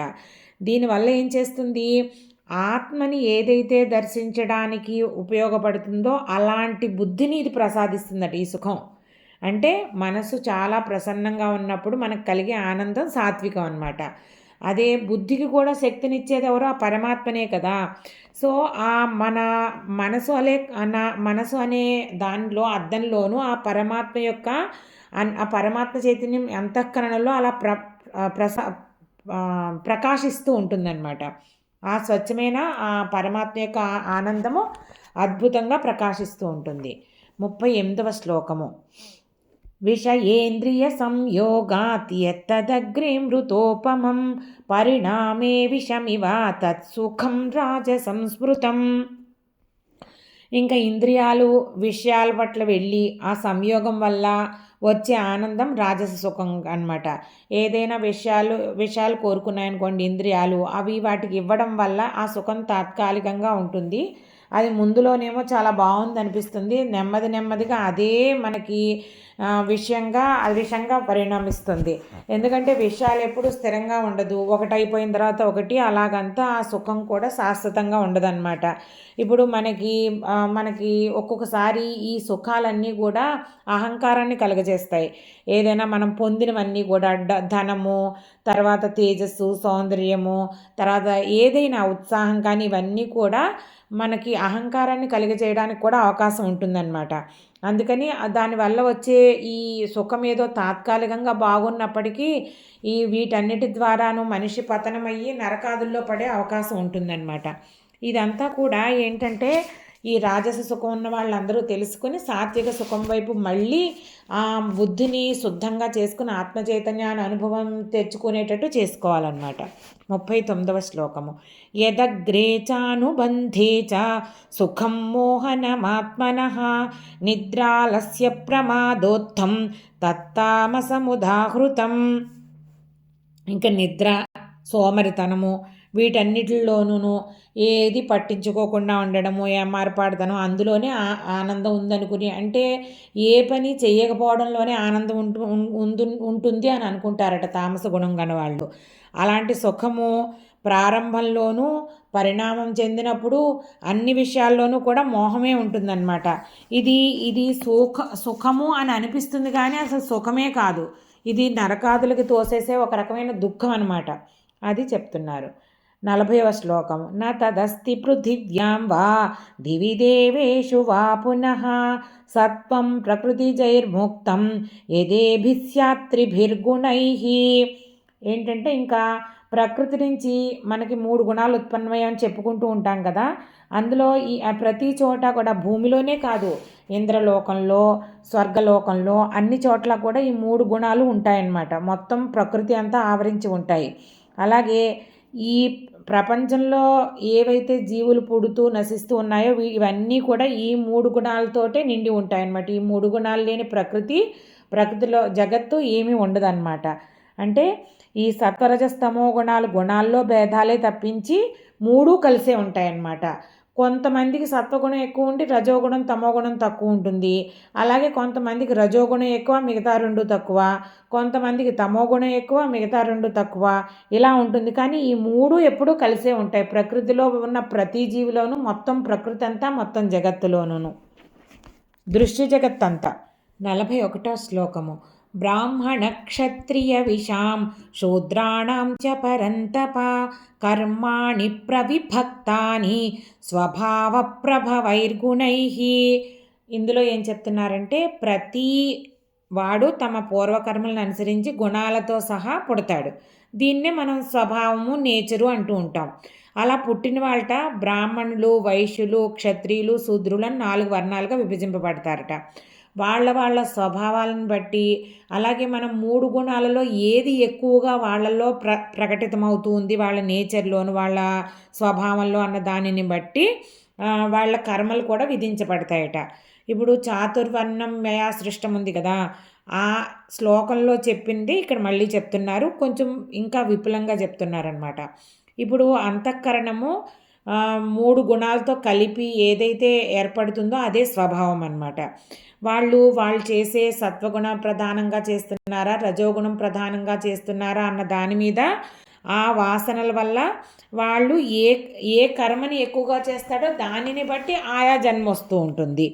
పూర్వజన్మల యొక్క వాసనలు బలము ఈ జన్మలో కూడా దేహంలోనూ, ప్రాణంలోనూ, బుద్ధిలోనూ అన్నిటిలోనూ కూడా వ్యక్తీకరించబడుతూ ఉంటాయన్నమాట. వాళ్ళ ఈ స్వభావాల వల్లే సమాజం కూడా ముందుకు సాగుతూ ఉంటుంది. అలాగే ఈ స్వభావాలను బట్టి ఒక్కొక్కరికి ఒక్కో పని అంటే ఇష్టం ఏర్పడుతూ ఉంటుంది. ఎక్కువ తక్కువలు ఏముండవు, అందరూ మోక్షానికి అర్హులే వాళ్ళు చేసే సాధనని బట్టిని. అలాగే అందరూ ముందు సత్వగుణం దాకా చేరుకుని సత్వగుణం నుంచి గుణాతీతులైతే మోక్షం వస్తుంది. ప్రతి వాళ్ళకి ఈక్వల్ అవకాశం ఉంది, వాళ్ళు చేసిన సాధన మీద డిపెండ్ అయి ఉంటుంది అంతే. ఇలాగ ఇందులో చెప్తున్నారనమాట. 42వ శ్లోకము. శమోదమస్తపశౌచం క్షాంతిరార్జవమేవ చ జ్ఞానం విజ్ఞానమాస్తిక్యం బ్రహ్మకర్మ స్వభావజం. ఇంకా ఇందులో బ్రాహ్మణుల స్వభావం ఎలా ఉంటుంది అని చెప్తున్నారనమాట. ఇంద్రియ నిగ్రహం ఉంటుందట. అంతరింద్రియాలు, బాహ్యేంద్రియాలు, తపస్సు, తర్వాత సదాచారం పాటిస్తారు వాళ్ళు. ఇంకా సహనం, ఎంతో సహనం ఉంటుంది. వేరే వాళ్ళు పరుషంగా మాట్లాడినా ఎక్కువ తొందరగా రియాక్ట్ అవ్వకపోవడము, వాళ్ళకి తిరిగి జవాబు చెప్పకపోవడము, అలాగే ఏంటంటే ఎవరైనా చేసినా కానీ ఏమన్నా హాని చేసినా ఓర్చుకోవడం, ప్రతి హాని చేయకపోవడము, ఇలాంటివన్నీ ఉంటాయి. ఇంకోటి ఏంటంటే నిష్కపటత్వం, అది తర్వాత జ్ఞానము, మళ్ళీ ఆ శాస్త్రాల్లో చదివిన జ్ఞానాన్ని అనుభవంలోకి తెచ్చుకున్న విజ్ఞానము, తర్వాత వేదమందు, భగవంతుడి యందు, వీటన్నిటి యందు కూడా నమ్మకము, ఇవన్నీ కూడా సాత్విక గుణం ప్రధానంగా ఉన్న బ్రాహ్మణుల్లో ఉంటాయి అని చెప్తున్నారనమాట. 43వ శ్లోకము. శౌర్యం తేజోధృతిర్దాక్ష్యం యుద్ధే చాప్యపలాయనం దానమీశ్వర భావశ్చ క్షాత్రం కర్మ స్వభావజం. ఇంకా విపరీతమైన బలము, ధైర్యము, ప్రకాశము, పరాక్రమము, సమర్థత, యుద్ధంలో ఎప్పుడూ వెన్నుతిరిగిపోకుండా ఉండే స్వభావము, తర్వాత ఎక్కువగా దానం చేసే స్వభావము, అలాగే అధికారాన్ని చక్కగా పాలించే స్వభావము, ఇవన్నీ కూడా క్షత్రియుల యొక్క స్వాభావికంగా వస్తాయి అని చెప్తున్నారు. అంటే వాళ్ళల్లో రజోగుణం ఎక్కువగా ఉంటుంది. రజోగుణం వల్ల ఈ లక్షణాలన్నీ వస్తాయి. ఇవి క్షత్రియుల్లో ఎక్కువగా ఉంటాయి అని చెప్తున్నారనమాట. 44వ శ్లోకము. కృషి గౌరక్ష్య వాణిజ్యం వైశ్యకర్మ స్వభావజం పరిచర్యాత్మకం కర్మ శూద్రస్యాపి స్వభావజం. ఇంకా వ్యవసాయం సంబంధించినవి, గోరక్షణ సంబంధించినవి, వాణిజ్యము, ఇలాంటి వ్యవహారాలన్నీ కూడా వైశ్యులకి ఆ చేసే నేర్పరితనం స్వాభావికంగా సిద్ధిస్తుందట. తర్వాత ప్రపంచానికి పనికి వచ్చే వేరే వేరే వృత్తులు, అంటే సేవా తత్పరత కలిగిన వృత్తులు, తర్వాత ఎవరికి ఏది అవసరమో దానిని చేస్తూ మొత్తం సమాజానికి అవసరమైనటువంటివన్నీ సప్లై చేస్తూ ఉంటారట. ఎవరు? శూద్రుడు అనమాట. సో ఈ స్వభావం ఎక్కువగా తమోగుణ ప్రధానుల్లో ఉంటుంది అని చెప్తున్నారు. స్వే స్వే కర్మణ్యభిరతః సంసిద్ధిం లభతే నరః స్వకర్మనిరత సిద్ధిం యథా విందతి తచ్ఛృణు. ఇది 45వ శ్లోకము. అయితే ఎవరైతే తన కర్మని చక్కగా చేయడము, సమగ్రంగా చేయడంలో దృష్టి పెట్టి ఉంచుతాడో అతడు కూడా సిద్ధిని కంపల్సరీ పొందుతాడు తప్పనిసరిగా. ఎవరైతే స్వకర్మను చేసిన వాడు ఉంటాడో అతని సిద్ధిని ఎలా పొందుతాడో నేను చెప్తున్నాను విను అని చెప్తున్నారు. అంటే ఇక్కడ సిద్ధి అంటే ఏంటి? మనకి మోక్షం పొందడానికి కావలసిన బుద్ధిలో ఉన్న మాలిన్యాన్ని తొలగించే సాధన అవుతుందన్నమాట అది. అంటే ఎవరి స్వకర్మని వాళ్ళు చేస్తే అదే వాళ్ళని మోక్షం ద్వారా తీసుకెళ్తుంది. వాళ్ళు ఎంతో అంటే సిన్సియర్గా చేస్తే అది చెప్తున్నారు ఇందులోను. 46వ శ్లోకము. యతః ప్రవృత్తిర్భూతానాం ఏన సర్వమిదం తతం స్వకర్మణా తమభ్యర్చ్య సిద్ధిం విందతి మానవః. ఇప్పుడు మొత్తం జగత్తంతా కూడా ఆ పరమాత్మ చైతన్యంతో వ్యాపించి ఉంది కదా. అయితే ఎవరి నుంచి, ఏ పరమాత్మ చైతన్యం నుంచి జగత్తంతా ప్రవర్తిస్తోందో, ఏ పరమాత్మ చైతన్యం ఈ చైతన్యం ఈ జగత్తంతా వ్యాపించబడి ఉందో, అంటే సృష్టి స్థితి లయలు ఎవరి ద్వారా జరుగుతున్నాయో ఆయన్ని పొందాలి అంటే వాళ్ళ స్వకర్మలతో అర్చించే వాళ్ళని పొందుతున్నారు అని చెప్తున్నారంటే వాళ్ళ యొక్క కర్మలని ఎంతో నిష్ఠా శ్రద్ధలతో అదే పరమాత్మని అర్చించడం లాగా, అంటే పూజలాగా ఎవరైతే చేస్తారో వాళ్ళు సిద్ధిని పొందుతారు అని చెప్తున్నారు. అంటే వాళ్ళకి ఆ బుద్ధి మాలిన్యం అంతా తొలగిపోయి వాళ్ళకి మోక్షం పొందే స్థితి కూడా వస్తుందన్నమాట. అంటే వాళ్ళకి ఏదైతే బై బర్త్ కానీ శాస్త్రం ప్రకారం చెప్పబడిన కర్మలు ఏమైతే ఉన్నాయో వాటిని ఎంతో శ్రద్ధగా ఆచరించాలి, ఫలితాలని భగవంతుడికి సమర్పించాలి. అలాగే ఆ పనిని ఒక పూజ కింద చెయ్యాలన్నమాట. అయితే నేను చేసిన పని ఆ భగవంతుని చరణార విందాలకి అర్పించే పూజా కుసుమం అన్నట్టు చెయ్యాలి. అలాగే ఇంకా స్వకర్మ అంటే ఏంటి? వాళ్ళకి సహజరీత్యా, ప్రకృతి సహజరీత్యా ఏ కర్మ అయితే చేయడానికి లభించిందో దానిని శిరసావహించి చెయ్యాలన్నమాట ఇలాగా. అలాగే ఇంకా దీంట్లో ఏం చెప్తున్నారంటే అన్నిటికంటే గొప్ప పూజ మన స్వధర్మాన్ని మనం నిర్వర్తించడము. మనం ఏ కర్మనైతే మనకి ఇవ్వబడిందో ప్రకృతి సహజ సిద్ధంగా శాస్త్రం ప్రకారం ఆ కర్మని చక్కగా కర్మ ఫలితాల మీద ఆశ పెట్టుకోకుండా సేవా తత్పరతతో ఈశ్వరార్పణ బుద్ధితో చేస్తే అదే పెద్ద పూజ అవుతుంది. అదే మన బుద్ధిని శుద్ధం చేసి చిత్తశుద్ధి కలగజేసి మోక్షాన్ని కలుగజేస్తుంది అని చెప్తున్నారు. 47వ శ్లోకము. శ్రేయాన్ స్వధర్మో విగుణ పరధర్మాత్ స్వనుష్ఠితాత్ స్వభావనియతం కర్మ కుర్వన్నాప్నోతి కిల్బిషం. మనకి బయట వాళ్ళు చూస్తే మన పనేం బాగలేదు, వాళ్ళ ధర్మం బాగుంది, వాళ్ళ పని బాగుంది ఇలా అనిపిస్తూ ఉంటుందన్నమాట. కానీ మనకి ఏదైతే కర్మ నిర్దేశించబడిందో దానిని చక్కగా చేయడమే అత్యంత శ్రేష్టమైన విషయము అని చెప్తున్నారనమాట. ఎవరైతే వాళ్ళ స్వధర్మాన్ని వాళ్ళు ఎంతో చక్కగా మనం ముందు చెప్పుకున్నట్టు ఈశ్వరార్పణ బుద్ధితో చేస్తూ ఉంటారో, త్యాగ సహితంగా చేస్తూ ఉంటారో, త్యాగ బుద్ధితో చేస్తూ ఉంటారో, సేవా తత్పరతతో చేస్తూ ఉంటారో వాళ్ళు ఏం చేసినా కానీ ఆ కర్మలో భాగంగా ఏం చేసినా కానీ వాళ్ళకి ఏ పాపము అంటదు అని చెప్తున్నారు. 48వ శ్లోకము. సహజం కర్మ కౌంతేయ సదోషమపి నత్యజేత్ సర్వారంభా హి దోషేణ ధూమేనాగ్నిరివావృతాః. ఏదైతే సహజంగా మనకు ఒక కర్మ సంప్రాప్తించిందో పుట్టుకతో కూడాను అందులో దోషాలు ఉన్నట్లు కనిపిస్తూ ఉంటాయి. ఉండొచ్చు, ఉండకపోవచ్చు. కానీ ఉన్నా లేకపోయినా కానీ దాన్ని విడిచిపెట్టకూడదు. ఇప్పుడు మనకి అగ్ని ఎలాగైతే పొగతో కప్పి ఉంటుందో అలాగా ప్రతి కర్మ కూడా దోషంతో కప్పిపుచ్చుకుని ఉంటుంటా. అయితే మనం దానిని ఆ దోషాన్ని పోగొట్టాలి అంటే ఏం చేయాలి? దానికి ఒకటే ఉపాయం చెప్తున్నారు అన్ని చోట్ల కూడాను. ఏంటంటే ఫస్ట్ ఇది మనకి శాస్త్రము మనకి చెప్పిన కర్మేనా, స్వభావసిద్ధంగా మనకి వచ్చినదేనా, లేదు మనం చేస్తున్నాం కర్మని చేస్తున్నప్పుడు దానిని ఈశ్వరార్పణ బుద్ధితో చేస్తున్నామా, త్యాగపూర్వకంగా చేస్తున్నామా అని చూసుకోవాలన్నమాట. చూసుకుంటే అందులో ఉన్న దోషాలన్నీ కూడా తొలగిపోతాయి. 49వ శ్లోకము. అసక్త బుద్ధి సర్వత్ర జితాత్మా విగత స్పృహ నైష్కర్మ్య సిద్ధిం పరమాం సన్యాసేనాధిగచ్చతి. ఇంకా ఈ కర్మతో ఏ రకమైన అటాచ్మెంటు పెట్టుకోకుండా మనం అనుకున్నట్టు ఫలితాలని భగవదార్పణ చేసి తర్వాత ఈ కర్మతో ఈ సంఘం కూడా పెట్టుకోకుండా మనసుని నిగ్రహించుకుంటూ అలాగే విషయాల వెట్ల ఇంద్రియాలను పరుగు పెట్టనివ్వకుండా విషయాల స్పృహే లేనట్టు ఎవరైతే ప్రవర్తిస్తారో వాడు ఈ కర్మ చేస్తున్నప్పటికీ సన్యాసితోటే సమానం అన్నమాట. అంటే అతను ఆ సన్యాసి ఎలాంటి మోక్షస్థితిని పొందుతాడో ఇతను కూడా అలాంటి మోక్షస్థితిని పొందుతాడు. ఎందుకంటే కర్మ ఉన్నప్పటికీ కూడా చేస్తున్నప్పటికీ కూడా దానితో సంఘం పెట్టుకోవటం లేదు, ఫలితంతో సంఘం పెట్టుకోవటం లేదు. మొత్తం అంతా కూడా ఆ లగ్నం అంతా దైవం గురించి చేస్తున్నాడు, ఈశ్వరుడి మీద మనసు లగ్నం చేస్తున్నాడు కాబట్టి. 50వ శ్లోకము. సిద్ధిం ప్రాప్తో యథా బ్రహ్మ తథాప్నోతి నిబోధ మే సమాసేనైవ కౌంతేయ నిష్ఠా జ్ఞానస్య యా పరా.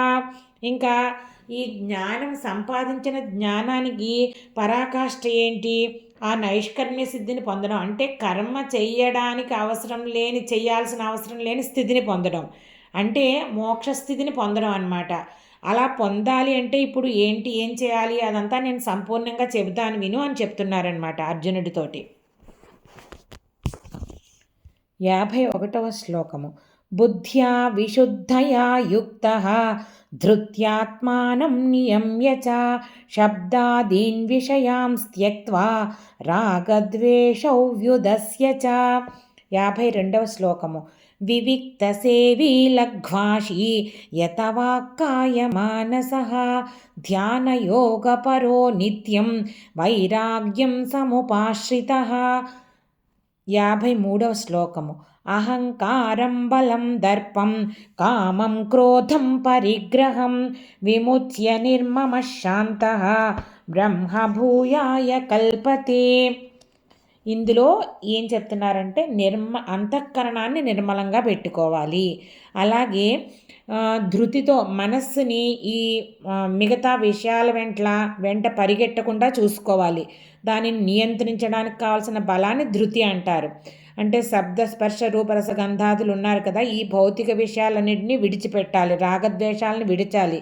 అలాగే ఏకాంతంగా ఉంటూ ఆ పరమాత్మని తెలుసుకోవాలంటే ఒక్కడు ఉండాలి. ఒక్కడు ఉండడం అంటే మానసికంగా తనలో తాను సమర్థవంతంగా ఉండగలడం నేర్చుకోవాలన్నమాట. అలాగే ఎవరి ఈ అంతఃకరణాన్ని ఆ పరబ్రహ్మ మీద లగ్నం చెయ్యాలి. మితాహారం తీసుకోవాలి. ఇంద్రియాలకి ఈ శరీర నిర్వహణకి ఎంత అవసరమో అంతే తీసుకోవాలి. విషయాలన్నిటినీ కూడా అంతే ఇన్ఫ్యాక్ట్. అలాగే వాక్ని, శరీరాన్ని, మనసుని అన్నీ నిగ్రహించాలి. ధ్యాన యోగంలో ఉండాలి. ఎప్పుడూ వైరాగ్యాన్ని ఆశ్రయించాలి. విషయాల వెంట్ల పరుగులు పెట్టకూడదు. ఈ అహంకారాన్ని, ఊరికే ఈ కామం కోరికలతో ఇది నేను చేయగలను, అది చేయగలను అన్న శక్తిని, కోరికల్ని, తర్వాత దర్పాన్ని, అనవసరమైన ఆడంబరాన్ని, ఇవన్నిటినీ కూడా కామాన్ని, క్రోధాన్ని వీటన్నింటినీ విడిచిపెట్టాలన్నమాట. అంటే వస్తువులపై వాంఛన విడిచిపెట్టాలి. మమకారం అంటే ఆ మితిమీరిన అటాచ్మెంట్ ఉండకూడదు. ప్రతి వ్యక్తిలోనూ కూడా ఆ భగవంతుడి చైతన్యాన్ని చూడగలగాలి. ప్రశాంతంగా ఉండాలి, శాంతచిత్తుడిగా ఉండాలి. అప్పుడు ఈ బ్రహ్మముని కంటే ఆ పరబ్రహ్మానికి ఏవైతే లక్షణాలు ఉన్నాయో అవన్నీ మనం పుణికిపుచ్చుకోవాలన్నమాట. అలాంటి వాడే బ్రహ్మాన్ని పొందడానికి సమర్థుడవుతున్నాడు అని చెప్తున్నారనమాట. 54వ శ్లోకము. బ్రహ్మభూతః ప్రసన్నాత్మా న శోచతి న కాంక్షతి సమః సర్వేషు భూతేషు మద్భక్తిం లభతే పరాం. ఇంకా అలాంటి వాడు ఏం చేశాడంటే ఎవరైతే ఈ బ్రహ్మ అని మనసులో తలుస్తూ ఉన్నాడో వాడు ప్రసన్న చిత్తంతో ఉంటాడు అని చెప్పుకున్నాం కదా. దేనికి చింతించడు, ఏదీ కోరుకోడు, సర్వం అందరిలో కూడా పరబ్రహ్మ స్వరూపాన్ని చూస్తాడనమాట. ఇంకా అందరి పట్ల కూడా సమబుద్ధి కలిగి ఉంటాడు. ఇంకా అటువంటి వాడికి ఇంకా ఎలాంటిదంటే అపరిమితమైన పరాభక్తి లభిస్తుంది అని చెప్తున్నారనమాట. అంటే ఆ భక్తిలో ఒక సిద్ధత్వం కలుగుతుంది, సాధనలో సిద్ధి కలుగుతుంది అనమాట. 55వ శ్లోకము. భక్త్యా మామభిజానాతి యావాన్యశ్చాస్మి తత్వతః తతో మాం తత్వతో జ్ఞాత్వా విశతే తదనంతరం. ఇంకా ఈ అనన్యమైన భక్తి ఎవరికైతే సిద్ధించిందో వాళ్ళకే అంటే వాళ్ళే యథార్థంగా తెలుసుకోగలడు ఆ పరమాత్మ యొక్క తత్వాన్ని.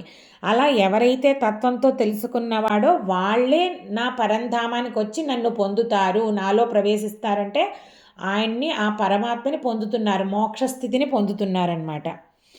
అయితే ఇప్పుడు మొత్తం ప్రపంచమంతా భగవంతుడి యొక్క చైతన్యమే నిండి ఉంది. ఆయన విభూతులని తెలుసుకోవడము, తర్వాత నేను ఎవరిని అనుకున్నప్పుడు ఈ శరీరము, ఈ ఉపాధి కాకుండా ఆ లోపల ఉన్న ఆత్మజ్యోతి ఏదైతే ఉందో ప్రకాశము, దానిని గమనించడము, అదే తను అని తెలుసుకోవడము, ఆ జీవభావాన్ని వదిలిపెట్టడము, ఇవన్నీ అన్నమాట. ఇవన్నీ అనుభవం ద్వారా ఈ విజ్ఞానం సంపాదించడము, ఇలా ఈ పరమాత్మదే అని గ్రహించగలగడము, ఇవన్నీ చేసిన వాళ్ళు ఆ పరమాత్మని పొందుతారు. 56వ శ్లోకము. సర్వకర్మాణ్యపి సదా కుర్వాణో మద్వ్యపాశ్రయః మత్ప్రసాదాదవాప్నోతి శాశ్వతం పదమవ్యయం. ఎప్పుడు ఏ పని చేసినా, కర్మలు ఎన్ని చేసినా కానీ భగవంతుణ్ణి అన్ని విధాలుగా ఆశ్రయించి చేసినవాడు ఆయన అనుగ్రహం చేత శాశ్వతమైన అవ్యయమైన పరమపదాన్ని పొందుతున్నారు అని చెప్తున్నారంటే మోక్షాన్ని పొందుతున్నారు. మనకు చెప్పుకున్నాం కదా, ఒకటే పద్ధతి. ఆ కర్మలన్నింటినీ కూడా ఈశ్వరార్పణ బుద్ధితో చేయడము, కర్తృత్వ భావనని వదిలిపెట్టడము. అది ఎలా చెయ్యాలి, ఇవన్నీ కూడా పద్ధతులు మొత్తం మనము ఇన్ని అధ్యాయాల్లో నేర్చుకున్నాం. 57వ శ్లోకము. చేతసా సర్వకర్మాణి మయి సన్యస్య మత్పరః బుద్ధియోగముపాశ్రిత్య మచ్చిత్తః సతతం భవ. చేసిన కర్మలన్నిటినీ కూడా మనసు ద్వారా ఆ కర్మల్ని నాకే అర్పించు. అలాగే ఆ కర్మలు చేస్తున్నప్పుడు కూడా నన్నే ఆలోచిస్తే, నా తత్వాన్నే, నా నామస్మరణనే చేస్తూ ఉండు, నా గురించే భావన చెయ్యి. అలాగే నేను అంటే ఆ పరమాత్మనే మనం ఆలోచిస్తూ ఆ భావంలోనే ఉంటూ మన బుద్ధిని ఏకాగ్రంగా చేసుకుని, నిశ్చయాత్మక బుద్ధి అనుకున్నాం కదా, ఆ పరమాత్మ మీదే పెట్టాలి. అనన్యమైన భక్తితో చెయ్యాలి.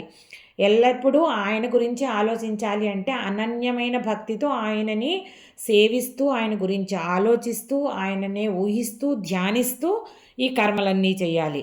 అది కూడా ఫలత్యాగం చేస్తూ. 58వ శ్లోకము. మచ్చిత్తః సర్వదుర్గాణి మత్ప్రసాదాత్తరిష్యసి అథ చేత్వమహంకారాత్ న శ్రోష్యసి వినంక్ష్యసి. ఇప్పుడు మనము ఇందులో చెప్పినట్టు నేను అంటే నా ప్రసాదం వల్ల, నా అనుగ్రహం వల్ల నువ్వు కష్టాలన్నీ కూడా దాటుతావు. ఎప్పుడైతే చిత్తాన్ని నా పట్లే అంటే ఆ మనస్సుని, బుద్ధిని, మొత్తం అంతఃకరణాన్ని నాయందే ప్రవర్తించేటట్లు చేస్తే. అలా కాకుండా అహంకారంతో ప్రవర్తించారా ఇంకేమైతే నశించిపోతారు అలాంటి వాళ్ళు.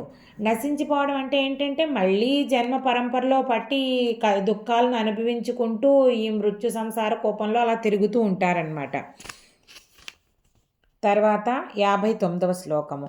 యదహంకారమాశ్రిత్య నయోత్స్య ఇతి మన్యసే మిథ్యైష వ్యవసాయస్తే ప్రకృతిస్త్వాం నియోక్ష్యతి. ఇంకా నేను అయినా కానీ, నేను ఎంత చెప్పినా కానీ నువ్వు అహంకారంతో నేను యుద్ధం చెయ్యను అనుకున్నావు అనుకో, అది జరగదు. ఎందుకంటే ఆ నిర్ణయం నువ్వు తీసుకున్నప్పటికీ కూడా ప్రకృతి స్వభావ సిద్ధంగా నువ్వు నీ క్షత్రియ ధర్మం నిన్ను ఆ యుద్ధానికి చేయడానికి ప్రేరేపిస్తూ ఉంటుంది. లోపల నుంచి నీ అంతఃకరణ నిన్ను ఊరుకోనివ్వదు. నీ స్వధర్మాన్ని చేయడానికి నీ ప్రకృతి నిన్ను ప్రేరేపిస్తూ ఉంటుంది, నీ స్వభావం నిన్ను ప్రేరేపిస్తూ ఉంటుంది అని చెప్తున్నారనమాట. అంటే మన నేచర్ని డిఫీట్ చేయడం మనం కష్టము అని చెప్తున్నారు ఇక్కడ. 60వ శ్లోకము. స్వభావజేన కౌంతేయ నిబద్ధస్వేన కర్మణ కర్తుం నేచ్ఛసి యన్మోహాత్ కరిష్యస్య వశోపి తత్. సరే, నీ స్వభావానికి ఏ పని అయితే సూట్ అవుతుందో, ఏ కర్మ అయితే సూట్ అవుతుందో అది నువ్వు చేయడానికి నువ్వు బద్ధుడివి. అంటే దానిని అతిక్రమించి నువ్వు ప్రవర్తించలేవు అని చెప్తున్నారు. నీ స్వభావం చెప్పిన కర్మకి అతిక్రమించి నువ్వు చేయలేవు అని చెప్తున్నారు. ఒకవేళ మోహంతో, అజ్ఞానంతో నేను ఈ కర్మ చేయను, నేను ఈ పని చేయను అన్నా కానీ ప్రకృతి నీ చేత బలవంతంగా ఆ పనిని చేయించి తీరుతుంది అని చెప్తున్నారనమాట. నువ్వు దానిని అతిక్రమించి ఉండలేవు అని చెప్తున్నారు. నీలో ఉన్న ఈ గుణాలు నిన్ను ప్రేరేపించి నీ స్వభావ సిద్ధమైన ఆ పని ఏదైతే ఉందో దానిని, ఆ కర్మని నీ చేత చేయిస్తాయి అని చెప్తున్నారనమాట. 61వ శ్లోకము. ఈశ్వర సర్వభూతానాం హృద్దేశేర్జున తిష్టతి భ్రామయన్ సర్వభూతాని యంత్రారూఢాని మాయయా. ఇప్పుడు ఈ శరీరం, మన శరీరం ఒక యంత్రం అనుకుంటే గనక అందులో ఆయన, ఈ భగవంతుడు మన హృదయస్థానమందు స్థితుడై ఉంటాడట. ఉండి ఆ యంత్రాన్ని నడిపే కార్యకర్తలాగా ఏం చేస్తాడు, చేసేవాడిలాగా ఆ మాయని, మాయా ప్రకృతి ద్వారా మనల్ని అలా తిప్పుతూ ఉంటారట, భ్రమణం చేయిస్తూ ఉంటారట. అంటే ఒక రంగుల రాట్నం ఉందనుకోండి, ఆ రంగుల రాట్నాన్ని తిప్పేవాడు ఒక మొత్తం కీ అంతా వాడి చేతిలో ఉంటుంది, అది తిప్పుతూ ఉంటాడు, యంత్రాన్ని అంతటిని అటు ఇటు తిప్పుతూ ఉంటాడు. అయితే ఈ ప్రకృతి యొక్క మాయాశక్తి ఏంటది? మనము మన కర్మల ద్వారా ఏదైతే విషయాలని తెచ్చుకున్నామో, మనము ప్రకృతి సిద్ధంగా తెచ్చుకున్నామో కర్మ వాసనల ద్వారా, అదే ప్రకృతి యొక్క మాయ అన్నమాట. త్రిగుణాత్మకమైన మాయ. అది దానిని నిర్వచించలేము మనం, అలాంటి శక్తి అది. తర్వాత మనం ఏం చేస్తున్నాము, ఇవన్నీ మనంతట మనమే తెచ్చుకుంటున్నాం. ఈ కర్మబంధాలను మనమే తెచ్చుకుంటున్నాము. అలాగే ఈ మాయలో మనమే పడేటట్లు ఆ మాయలో పడి తిప్పేది భగవంతుడైనా ఆ మాయలో పడేటట్టు మనల్ని మనమే చేసుకుంటున్నాం, మనం కర్మ ఫలితాల ద్వారానమాట. అంటే ఈ సంసారంతో, ఉపాధితోటి మమేకమైన వాడికి, ఆ ప్రకృతిలో ఉన్న గుణాలతో మమేకమైన వాడికి ఈ కర్మ అనే అనుభవం తప్పదు. ఆ కర్మ ఇచ్చే జన్మ పరంపర తప్పదు. అదే చైతన్యాన్ని, ఆ పరమాత్మ చైతన్యాన్ని ధ్యానిస్తూ పరమాత్మ మీద ధ్యాసతో ఉండేవాడు మాత్రమే దీన్ని తప్పించుకోగలడనమాట. 62వ శ్లోకము. తమేవ శరణం గచ్చ సర్వభావేన భారత తత్ప్రసాదాత్ పరాం శాంతిం స్థానం ప్రాప్స్యసి శాశ్వతం. ఈ శ్లోకంలో చెప్తున్నారు.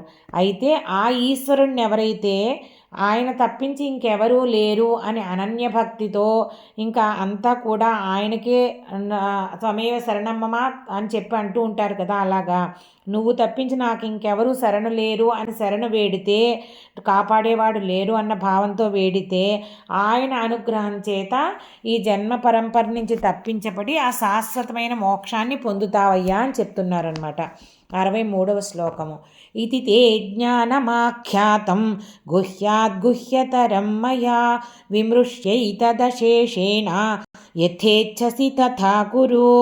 ఇప్పుడు ఇది బ్రహ్మ విద్య నేను నీకు బోధించాను, ఇది ఎంతో రహస్యమైనది అని అంటే ఏంటంటే ఇది అర్థం చేసుకోవడం చాలా కష్టం. ఎందుకంటే ఇది అనుభవయోగ్యమైనది. ఆ ఆత్మ చైతన్యాన్ని అనుభవించడము, పరమాత్మ తత్వాన్ని తెలుసుకోవడము అది మన ఇంద్రియాలకు అతీతం, అనుభవం ద్వారా తెలుసుకోవాల్సిందే. అందువల్ల ఎవరు చెప్పినా అది మనకి తెలుసుకోవడం కష్టం కాబట్టి ఇది రహస్యం అన్నారనమాట. అందులోనూ కొంతవరకు సూక్ష్మబుద్ధి కలవారికి మాత్రమే ఇది అనుభవం అంటే అర్థం చేసుకోవడానికి వీలవుతుంది, అనుభవంలోకి తెచ్చుకోవడానికి వీలవుతుంది. ఇంకా ఇంకోటి ఏంటి, నేను చెప్పాల్సిందన్నా నీకు చెప్పాను, ఇంకా నువ్వు నిర్ణయం తీసుకుని నువ్వు ఆ మృత్యు సంసారంలోకి పడిపోతావో స్వధర్మాన్ని వదిలేసి, లేదంటే నీ స్వధర్మాన్ని నువ్వు చేస్తూ ఈశ్వరార్పణ బుద్ధితో చేస్తూ మోక్షాన్ని పొందుతావో నువ్వే నిశ్చయించుకోవయ్యా అని చెప్తున్నారనమాట. 64వ శ్లోకము. సర్వగుహ్యతమం భూయః శృణు మే పరమం వచః ఇష్టోసి మే దృఢమితి తతో వక్ష్యామి తే హితం. ఇప్పుడు ఇంతకంటే గొప్పదైన విద్య ఇంకోటి లేదు. ఆ పరమాత్మ దగ్గరికే తీసుకెళ్ళిపోయే విద్య ఇది. ఇది ఎంతో శ్రేష్టమైనది, రహస్యమైనది నీకు మళ్ళీ చెప్తున్నాను. ఎందుకని, నువ్వు నాకు చాలా ఇష్టమైన వాడివి, నేను నీకు హితుడిని కాబట్టి హితాన్ని బోధిస్తున్నాను. అంటే ఈ సూక్ష్మబుద్ధితో ఎవరైతే తెలుసుకోగలరో వాళ్ళు అలా తెలుసుకోగలిగిన అర్హత నీకుంది కాబట్టి చెప్తున్నానని కూడా చెప్తున్నారనమాట. ఇంకోటి ఏంటి, ఆయన అనన్య భక్తితో పరమాత్మని సేవిస్తున్నారు. పరమాత్మ తప్పించి ఇంకేం వద్దు, నీకు అక్షోణిల సైన్యం కావాలా, పరమాత్మైన నేను యుద్ధం చేయని నేను కావాలంటే నువ్వే కావాలి కృష్ణ అని అనన్యమైన భక్తితో ఆయన్ని ఎంచుకున్నారు. కాబట్టి ఆయన ఏం చెప్తున్నారు, అది అర్హత అన్నమాట. అనన్య భక్తే అర్హత ఈ జ్ఞానం తెలుసుకోవడానికి. 65వ శ్లోకము. మన్మనా భవ మద్భక్తః మద్యాజీ మాం నమస్కురు మామే వైష్యసి సత్యం తే ప్రతిజానే ప్రియోసి మే. ఇప్పుడు నన్నే మనసులో నిలుపుకో, నా భక్తుడివవు అంటే మనసంతా ఆయనే నిండి ఉండాలి. ఆ పరమాత్మ గురించి భావన, చైతన్య చింతన, అంతే. ఆయన చేసే పనులన్నీ కూడా మనసులో నన్ను నిలుపుకుని చెయ్యి. అలాగే నన్ను ఆశ్రయించు. మద్భక్తుడివవు అంటే ప్రేమపూర్వకంగా నన్ను ఆశ్రయించు, భక్తితోటి ప్రీతిపూర్వకంగా నన్ను పూజించు అని చెప్తున్నారనమాట. ఏ పని చేసినా ఫలితాలను త్యాగం చేస్తూ ఈశ్వరార్పణ బుద్ధితో చెయ్యి. అలాగే నా పట్ల అంటే నమ్రభావం కలిగి ఉండు, చరణారవింద సేవాభావం కలిగి ఉండు. అప్పుడు నన్ను పొందుతావు, నాలో ప్రవేశిస్తావు అన్నమాట. ఇది సత్యము, నేను ప్రతిజ్ఞ చేసి చెప్తున్నాను. నువ్వు ఇలా కనుక నువ్వు ప్రియమైన వాడివి కాబట్టి చెప్తున్నాను నేను. నువ్వు ఎప్పుడైతే ఇలా నువ్వు పూజించావో అప్పుడు నువ్వు ఇది పొందుతావు అంటే ఆయన ఎంత చక్కగా మనకి హామీ ఇస్తున్నారనమాట. నువ్వు ఇది చెయ్యి, నేను చూసుకుంటాను అని చెప్పి. 66వ శ్లోకము. సర్వధర్మాన్ పరిత్యజ్య మామేకం శరణం వ్రజ అహం త్వా సర్వపాపేభ్యః మోక్షయిష్యామి మా శుచః. ఇది భగవద్గీత యొక్క గీతాసార శ్లోకము అని చెప్పబడుతుందన్నమాట. ఏంటంటే దీనిని చాలా చక్కగా మనం అర్థం చేసుకోవాలి. ఏంటంటే నువ్వు చేసే ధర్మాన్ని, నీ స్వధర్మం ఏదైతే ఉందో అలాగే శాస్త్రం నీకు ఇచ్చిన ధర్మము, శాస్త్ర ప్రకారం సమ్మతమైనది, నీకు స్వభావరీత్యా లభించింది అయిన ధర్మాన్ని అహంకారం లేకుండాను, అలాగే ఫలితాల మీద ఆసక్తి లేకుండాను, కోరికలు లేకుండాను భగవంతునికి సమర్పణ చేస్తూ చెయ్యి. అలాగే ఏ రకమైన కర్తృత్వ భావన పెట్టుకోకు, అహంకారం వస్తుంది దానివల్ల. తర్వాత ఇంకా మిగతావన్నీ కూడా వదిలేసేయి. సర్వధర్మాన్ని పరిత్యజ్య అంటే అర్థం అదనమాట. అంటే ఆ ఫలితాలన్నిటినీ వదిలేసేయి. తర్వాత నన్ను మాత్రమే శరణు వేడు. అనన్యమైన భక్తి గురించి చెప్తున్నారు ఇక్కడ. అప్పుడు సర్వ పాపాల నుండి నేను నిన్ను బయటపడేసి మోక్షాన్ని ఇస్తాను అని చెప్తున్నారు. అంటే ఇప్పుడు ధర్మం అంటే ఇక్కడ అర్థం ఏంటంటే లక్షణాలు, స్వభావాలు, ఈ త్రిగుణాత్మకంగా మనకు లభించిన రకరకాల స్వభావాలు ఇవన్నీనమాట. ఇప్పుడు ఈ శరీరము ఉపాధి చింతనతో ఉండడము ఆత్మలక్షణం కాదు, అనాత్మ లక్షణం, అది జీవలక్షణం అది. అందుకని వాటిని ఆత్మతో నువ్వు కలిపి చూసుకోక, అసలు ఆ శుద్ధ చైతన్యం ఏదైతే ఉందో ఆ ప్రకాశాన్ని నువ్వు గుర్తించు, శరీరాన్ని కాకుండాను. అలాగే మనసు, బుద్ధి, ఇంద్రియము, అహంకారం వీటన్నిటిని నిగ్రహించు. అప్పుడు శరీరంతో ఉండే అన్నీ కూడా పోతాయి. అప్పుడు వాటిని నువ్వు ఎప్పుడైతే అనన్యభక్తితో చేసావో నీ ప్రయత్నము, నేను నిన్ను రక్షిస్తాను, మోక్షాన్ని ఇస్తాను, దుఃఖపడకు నాయనా అని చెప్తున్నారనమాట. అంటే ఇక్కడ మనము సర్వధర్మాన్ని వదలాలి అని అంటే కర్మని కాదు, కర్మ నేను చేస్తున్నాను, నేనే చేశాను అన్న అహంకారాన్ని వదిలిపెట్టాలన్నమాట. అంటే ఇంకా మనకి మామూలుగా ధర్మాలు అంటే శరీరంకు సంబంధించిన ధర్మాలు కూడా అంటాయంటే ఆకలి, మనోదప్పులు ఇవన్నీ కూడా, ఆకలి దప్పులు ఇవన్నీ కూడా అనమాట. సుఖ దుఃఖాలు, ఈ ద్వంద్వాలకు అతీతంగా వెళ్ళాలి.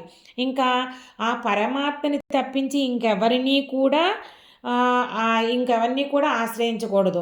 అంటే ఈ భగవంతుణ్ణి కాకుండా ఆ భగవంతుణ్ణి ఆశ్రయించాలి ఇలా కాదు, రూపాలని కాదు, అన్నిటిల్లోనూ నిండి ఉన్న పరమాత్మ చైతన్యము తప్పించి ఇంకా ఏమీ కూడా వేరేది ఆశ్రయించకూడదు. సర్వజీవులలోనూ సర్వదేవాత్మలలోనూ ఉన్నది ఒక్కటే ఆ ఈశ్వర చైతన్యం అని చెప్పుకుంటున్నాం కదా. ఆ ఈశ్వర చైతన్యాన్ని, ఆ పరంధామాన్ని పొందడానికి ప్రయత్నించాలన్నమాట.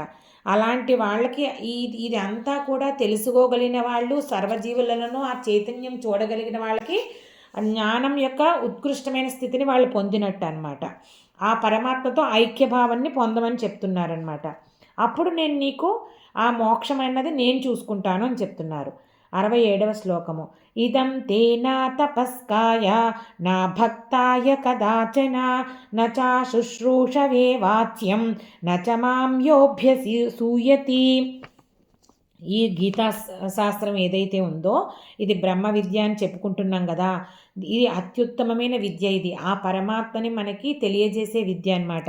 దీనిని ఇంద్రియ నిగ్రహం లేని వాళ్ళు, నియమాలను పాలించిన వాళ్ళు, తర్వాత భగవంతుడంటే విశ్వాసం లేని వాళ్ళు, ఆ తర్వాత సందేహాస్పదులు, భగవంతుడు ఉన్నాడా లేదని సందేహించేవాళ్ళు, ఇలా కాకుండా వీళ్ళెవరికీ కూడా, అలాగే వినాలని కోరిక లేని వాళ్ళు, తర్వాత శుశ్రూష గురువులకి శుశ్రూష చేయడంలో శ్రద్ధాసక్తులు లేని వాళ్ళు, అహంకారులు, వీళ్ళందరికీ చెప్పకూడదుట.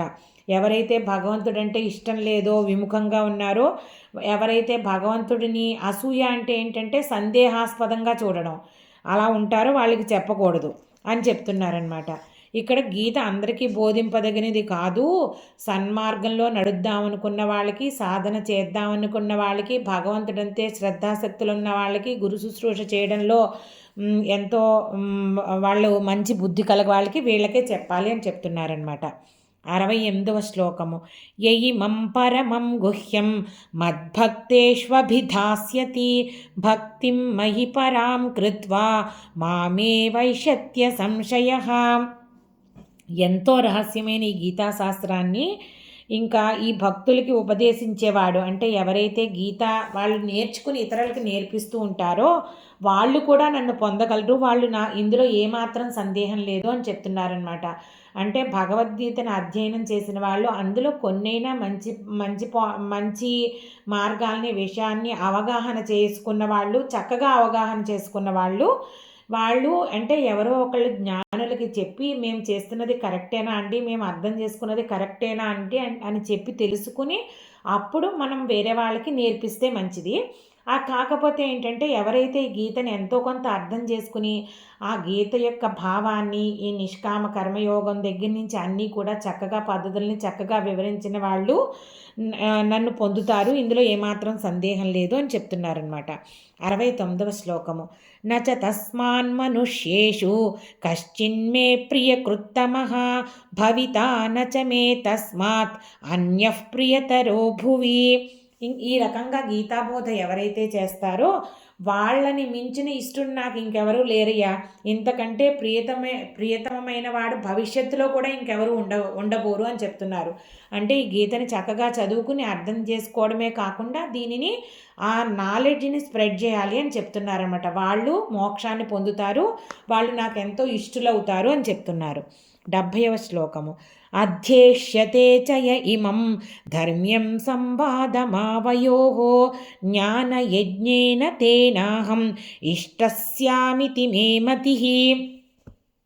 మన ఇద్దరి మధ్య ధర్మం గురించి జరిగిన ఈ చర్చ ఏదైతే ఉందో, సంవాదం ఏదైతే ఉందో, దీనిని చక్కగా అధ్యయనం చేసినవాడు, ఈ శాస్త్రాన్ని చక్కగా అధ్యయనం చేసినవాడు జ్ఞానము అనే యజ్ఞంతో నన్ను అర్చించినట్లే. అంటే ఈ గీత అంతా కూడా మొత్తం జ్ఞానంతో నిండి ఉంది. ఇది తెలుసుకున్నవాడు జ్ఞానయజ్ఞం చేసినవాడు అవుతాడు. ఆ జ్ఞానం అనే పుష్పంతో నన్ను పూజ చేసినవాడు అవుతాడు అని చెప్తున్నాడనమాట. ఇలా చేయడం వలన వాళ్ళకి నేను ఇష్టడవుతాను అని చెప్తున్నారంటే వాళ్ళు నాకు దగ్గర అవుతారు. పరమాత్మ గురించి జ్ఞానం తెలుసుకున్న వాళ్ళు పరమాత్మకి దగ్గర అవుతారు అని చెప్తున్నారనమాట. 71వ శ్లోకము. శ్రద్ధావాననసూయశ్చ శృణుయాదపి యో నరః సోపి ముక్తః శుభాల్లోకాన్ ప్రాప్నుయాత్ పుణ్యకర్మణాం. ఇంకా ఏ మానవుడైతే శ్రద్ధ కలిగి ఏ రకమైన దోషము లేకుండా, ఇతరుల పట్ల అసూయ కానీ భగవంతుడి పట్ల అపనమ్మకం కానీ ఏమీ లేకుండా ఈ గీతాశాస్త్రాన్ని విన్నంతనే, అంటే ఎక్కువ జ్ఞానం సంపాదించకపోయినా, సాధన చేయలేకపోయినా, దీనిని కేవలం శ్రద్ధగా వినడం వల్ల కూడా ఉత్తమ లోకాలు పొందుతారు, ఉత్తమ గతులు పొందుతారు. ఈ లోకంలో సుఖాలు పొందడమే కాదు, ఉత్తమ గతులు పొందుతారయ్యా అని చెప్తున్నారు. అంటే ఈ గీతాశాస్త్రాన్ని మామూలుగా ఎలా చెప్తున్నారంటే 3 స్టేజ్ల్లో చెప్తున్నారు. చక్కగా విన్న వాళ్ళకి పుణ్యము, ఇంకా దానిని అర్థం చేసుకున్న తత్వం అర్థం చేసుకోకున్న వాళ్ళకి ఆ సాధనా సిద్ధి జరుగుతుంది, దానిని అనుభవంలోకి తెచ్చుకుంటే మోక్షం కలుగుతుంది అని చెప్తున్నారు. 72వ శ్లోకము. కచ్చిదేతచ్ఛృతం పార్థ త్వయైకాగ్రేణ చేతసా కచ్చిదజ్ఞాన సమ్మోహః ప్రణష్టస్తే ధనంజయ. అప్పుడు అర్జునుని అడుగుతున్నారు, నాయన నువ్వు నేను చెప్పిందంతా కూడా ఈ రహస్యమైన శాస్త్రాన్ని, బ్రహ్మ విద్యని ఏకాగ్రంతో విన్నావా? అలాగే నీ మనసులో అజ్ఞానం వల్ల మోహం జనించింది కదా, అదంతాను పూర్తిగా నశించిందా లేదా అని అడుగుతున్నారనమాట. అప్పుడు అర్జునుడు సమాధానం చెప్తున్నారు. 73వ శ్లోకము. అర్జున ఉవాచ నష్టో మోహస్మృతిర్లబ్ధా త్వత్ప్రసాదాన్మయాచ్యుత స్థితోస్మి గత సందేహః కరిష్యే వచనం తవ. అర్జునుడు ఏం చెప్తున్నారంటే, అచ్యుత నీ అనుగ్రహం వల్ల, నువ్వు ఉపదేశించిన ఈ జ్ఞానం వల్ల నా మోహమంతా నశించిపోయింది, నా పూర్వస్మృతి లభించింది. ఈయన అర్జునుడు ఎవరు? పాశుపతాస్త్రాన్ని సంపాదించాడు, శివుణ్ణి అంత ఇంద్రియాలను జయించి గుడాకేశుడని ఈయన కూడా పిలుస్తారు కదా. అయితే తాత్కాలికమైన మోహావేశంలో వెళ్ళిపోయాడంతే. అందుకని నా స్మృతి నాకు లభించింది, నా బుద్ధి స్థిరంగా నిలబడింది. ఇప్పుడు నా సందేహాలన్నీ నశించిపోయాయి, నీ మాటని నేను తప్పనిసరిగా ఆచరిస్తాను, శిరసావహిస్తాను అని చెప్తున్నారనమాట. తర్వాత 74వ శ్లోకము. సంజయ ఉవాచ ఇత్యహం వాసుదేవస్య పార్థస్య చ మహాత్మనః సంవాదమిమమశ్రౌషం అద్భుతం రోమహర్షణం. అయితే సంజయుడు ఏం చెప్తున్నాడంటే ధృతరాష్ట్రునితో, ఈ విధంగా ఆ భగవంతుడైన వాసుదేవునికి మళ్ళీ పార్థునికి అంటే అర్జునుడికి మధ్య జరిగిన సంభాషణ అంతా నేను విన్నాను, ఇది ఒక అద్భుతం, అసలు నా ఒళ్ళంతా పులకిస్తోంది అని చెప్పి సంజయుడు కూడా ఎంతో ఆనందంగా ఆ అనుభూతిని చెందుతున్నాడనమాట. ఈ జ్ఞానం యొక్క జ్ఞాన ప్రవాహాన్ని అనుభవించిన అనుభూతిని పొందుతున్నాడనమాట. 75వ శ్లోకము. వ్యాస ప్రసాదాచ్ఛృతవాన్ ఇమం గుహ్యతమం పరం యోగం యోగేశ్వరాత్ కృష్ణాత్ సాక్షాత్ కథయత స్వయం. శ్రీకృష్ణుడు ఎవరయ్యా? యోగీశ్వరుడు, అంటే యోగులకి అందరికీ కూడా ఈశ్వరుడు ఆయన. ఆ వ్యాసుడి అనుగ్రహం వల్ల అత్యంత రహస్యమైన ఆ బ్రహ్మ విద్యని ఈ అర్జునుడికి బోధిస్తుంటే ఈ వ్యాసుడు గ్రథితం రాయడం చేయడం వల్ల ఆ పరమాత్ముడు డైరెక్ట్గా ఆ పరమాత్మ స్వయంగా ఉపదేశించిన యోగేశ్వరుడైన ఆ శ్రీకృష్ణ పరమాత్మ స్వయంగా ఉపదేశించిన ఈ జ్ఞాన విద్యని బ్రహ్మ విద్యని నేను వినగలిగాను, ఎంత అదృష్టం నాకు అని అనుకుంటున్నారనమాట. ఏ పరమాత్మని చేరడానికి ఇన్ని సాధనలు చేస్తారో, ఏ పరమాత్మని చేరడానికి ఇన్ని రకాల పద్ధతులు ఆచరిస్తారో, ఉపాసనలు చేస్తూ ఉంటారో ఆ పరమాత్మ ఎంతో సుఖంగా ఈ సంసార సాగరాన్ని మన నిత్యకర్మలు మనం చేసుకుంటూ చక్కగా ఎలా పొందాలి, ఏ రకమైన కష్టాలు పడకుండా, సన్యాసాలు వైరాగ్యాలు అరణ్యాల వెంట పడక్కర్లేకుండా ఎంత చక్కగా ఒక సామాన్య మానవుడు పొందొచ్చు ఆ పరమాత్మనది ఎంతో చక్కగా వివరించారు అని చెప్తున్నారనమాట. 76వ శ్లోకము. రాజన్ సంస్మృత్య సంవాదమిమద్భుతం కేశవార్జునయోః పుణ్యం హృష్యామి చ ముహుర్ముహుః. ధృతరాష్ట్ర రాజా అని చెప్తున్నారనమాట. ఈ కేశవుడు అర్జునుడు వీళ్ళ యొక్క సంవాదం ఎంత అద్భుతంగా ఉందయ్యా, దీనిని నేను మాటిమాటికి స్మరిస్తున్నాను, ఆనందిస్తున్నాను, మళ్ళీ మళ్ళీ పునరావృత్తి చేసుకుంటున్నాను మర్చిపోకుండా. అంటే ఈ జ్ఞానం అన్నది మనము ఒకసారి వింటే వచ్చేది కాదు కదా, దానిని అర్థం చేసుకోవడానికే చాలా టైం పడుతుంది. అంటే పునరావృత్తి చేసుకుంటూనే ఉండాలి, దానిని మనం మళ్ళీ అనుభవంలోకి తెచ్చుకోవడానికి సాధన చేస్తూనే ఉండాలి. 77వ శ్లోకము. తచ్చ సంస్మృత్య రూపమత్యద్భుతం హరేః విస్మయో మే మహాన్ రాజన్ హృష్యామి చ పునః పునః. ఆ శ్రీకృష్ణ పరమాత్మ యొక్క అత్యద్భుతమైన అద్భుతమైన ఆ రూపాన్ని మాటిమాటికి తలుచుకుంటున్నానయ్యా, ఆశ్చర్యచకుతున్నాయి, పరవశించిపోతున్నాను. ఆయన మామూలుగా ఈ శ్రీకృష్ణ పరమాత్మ రూపాన్నే కాకుండా విశ్వరూపాన్ని, మళ్ళీ తర్వాత చతుర్భుజ నారాయణ రూపాన్ని అన్నీ చూపించారు కదా, వాటిని అన్నిటినీ చూసి ఆ రూపాలను నేను మళ్ళీ మళ్ళీ గుర్తు తెచ్చుకుంటూ మళ్ళీ మళ్ళీ నేను ఆనందానికి గురవుతున్నానయ్యా అని చెప్తున్నారనమాట మహారాజుతోటి. 78వ శ్లోకము. ఎత్ర యోగేశ్వరః కృష్ణః ఎత్ర పార్థో ధనుర్ధరః తత్ర శ్రీర్విజయో భూతిః ధ్రువానీతిర్మతిర్మమ. ఆ పరమ యోగేశ్వరుడైన యోగులకే యోగేశ్వరుడైన ఆ శ్రీకృష్ణ పరమాత్మ ఎక్కడ ఉంటాడో, అలాగే ఈ యోగాన్ని ఎవరు అసలు ఈ యోగాన్ని ఏర్పరిచింది ఎవరు, ఆ మోక్షాన్ని పొందే మార్గాన్ని ఏర్పరిచింది ఎవరు, ఆ శ్రీకృష్ణ పరమాత్మ.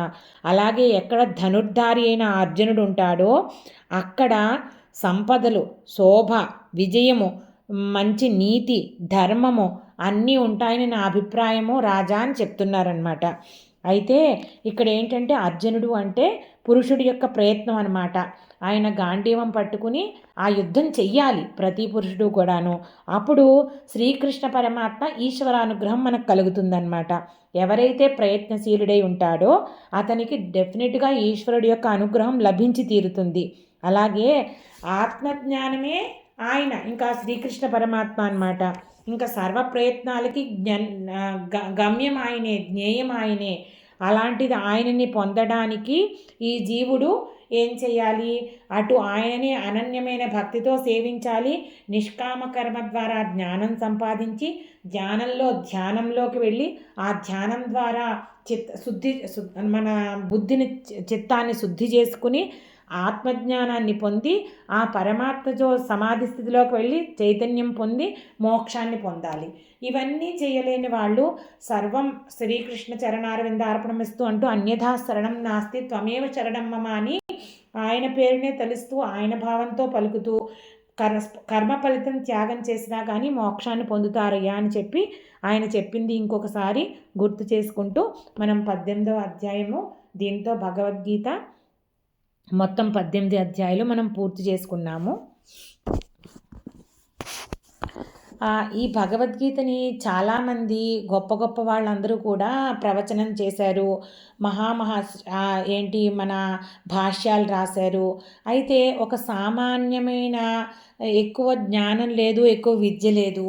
ఎలాగ ఒక సామాన్యమైన మనందరం కూడా ఏమనుకుంటామంటే, అయ్యో మనకి ఇది ఆ భగవద్గీత అంత పెద్ద గ్రంథము, అంత గొప్ప గ్రంథము మనకు అర్థమవుతుందా అని చాలామంది సందేహించడం చూశాను నేను.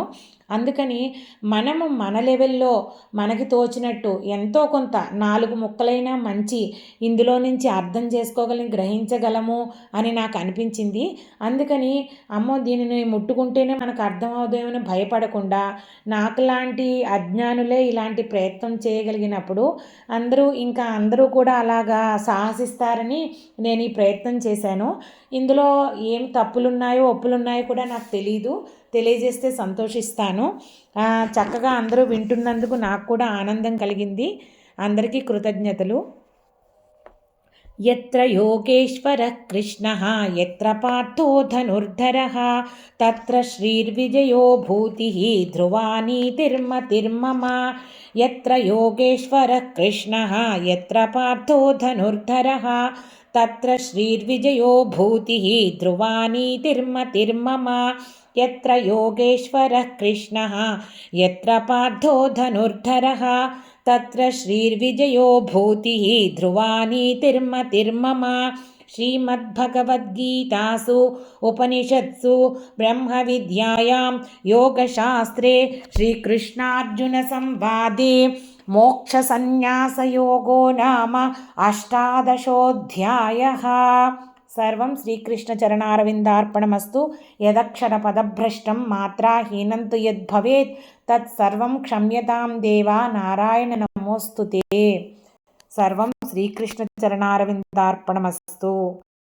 గీతా శ్లోకాలకి అర్థాన్ని సులభమైన వాడుక భాషలో వివరించడానికి ప్రయత్నిస్తున్నాను. నా ఈ ప్రయత్నం మీకు నచ్చినట్లయితే భక్తి అన్లిమిటెడ్ ఛానల్ని సబ్స్క్రైబ్ చేసుకుని మీ అభిప్రాయాలను కామెంట్స్ రూపంలో తెలియజేయండి.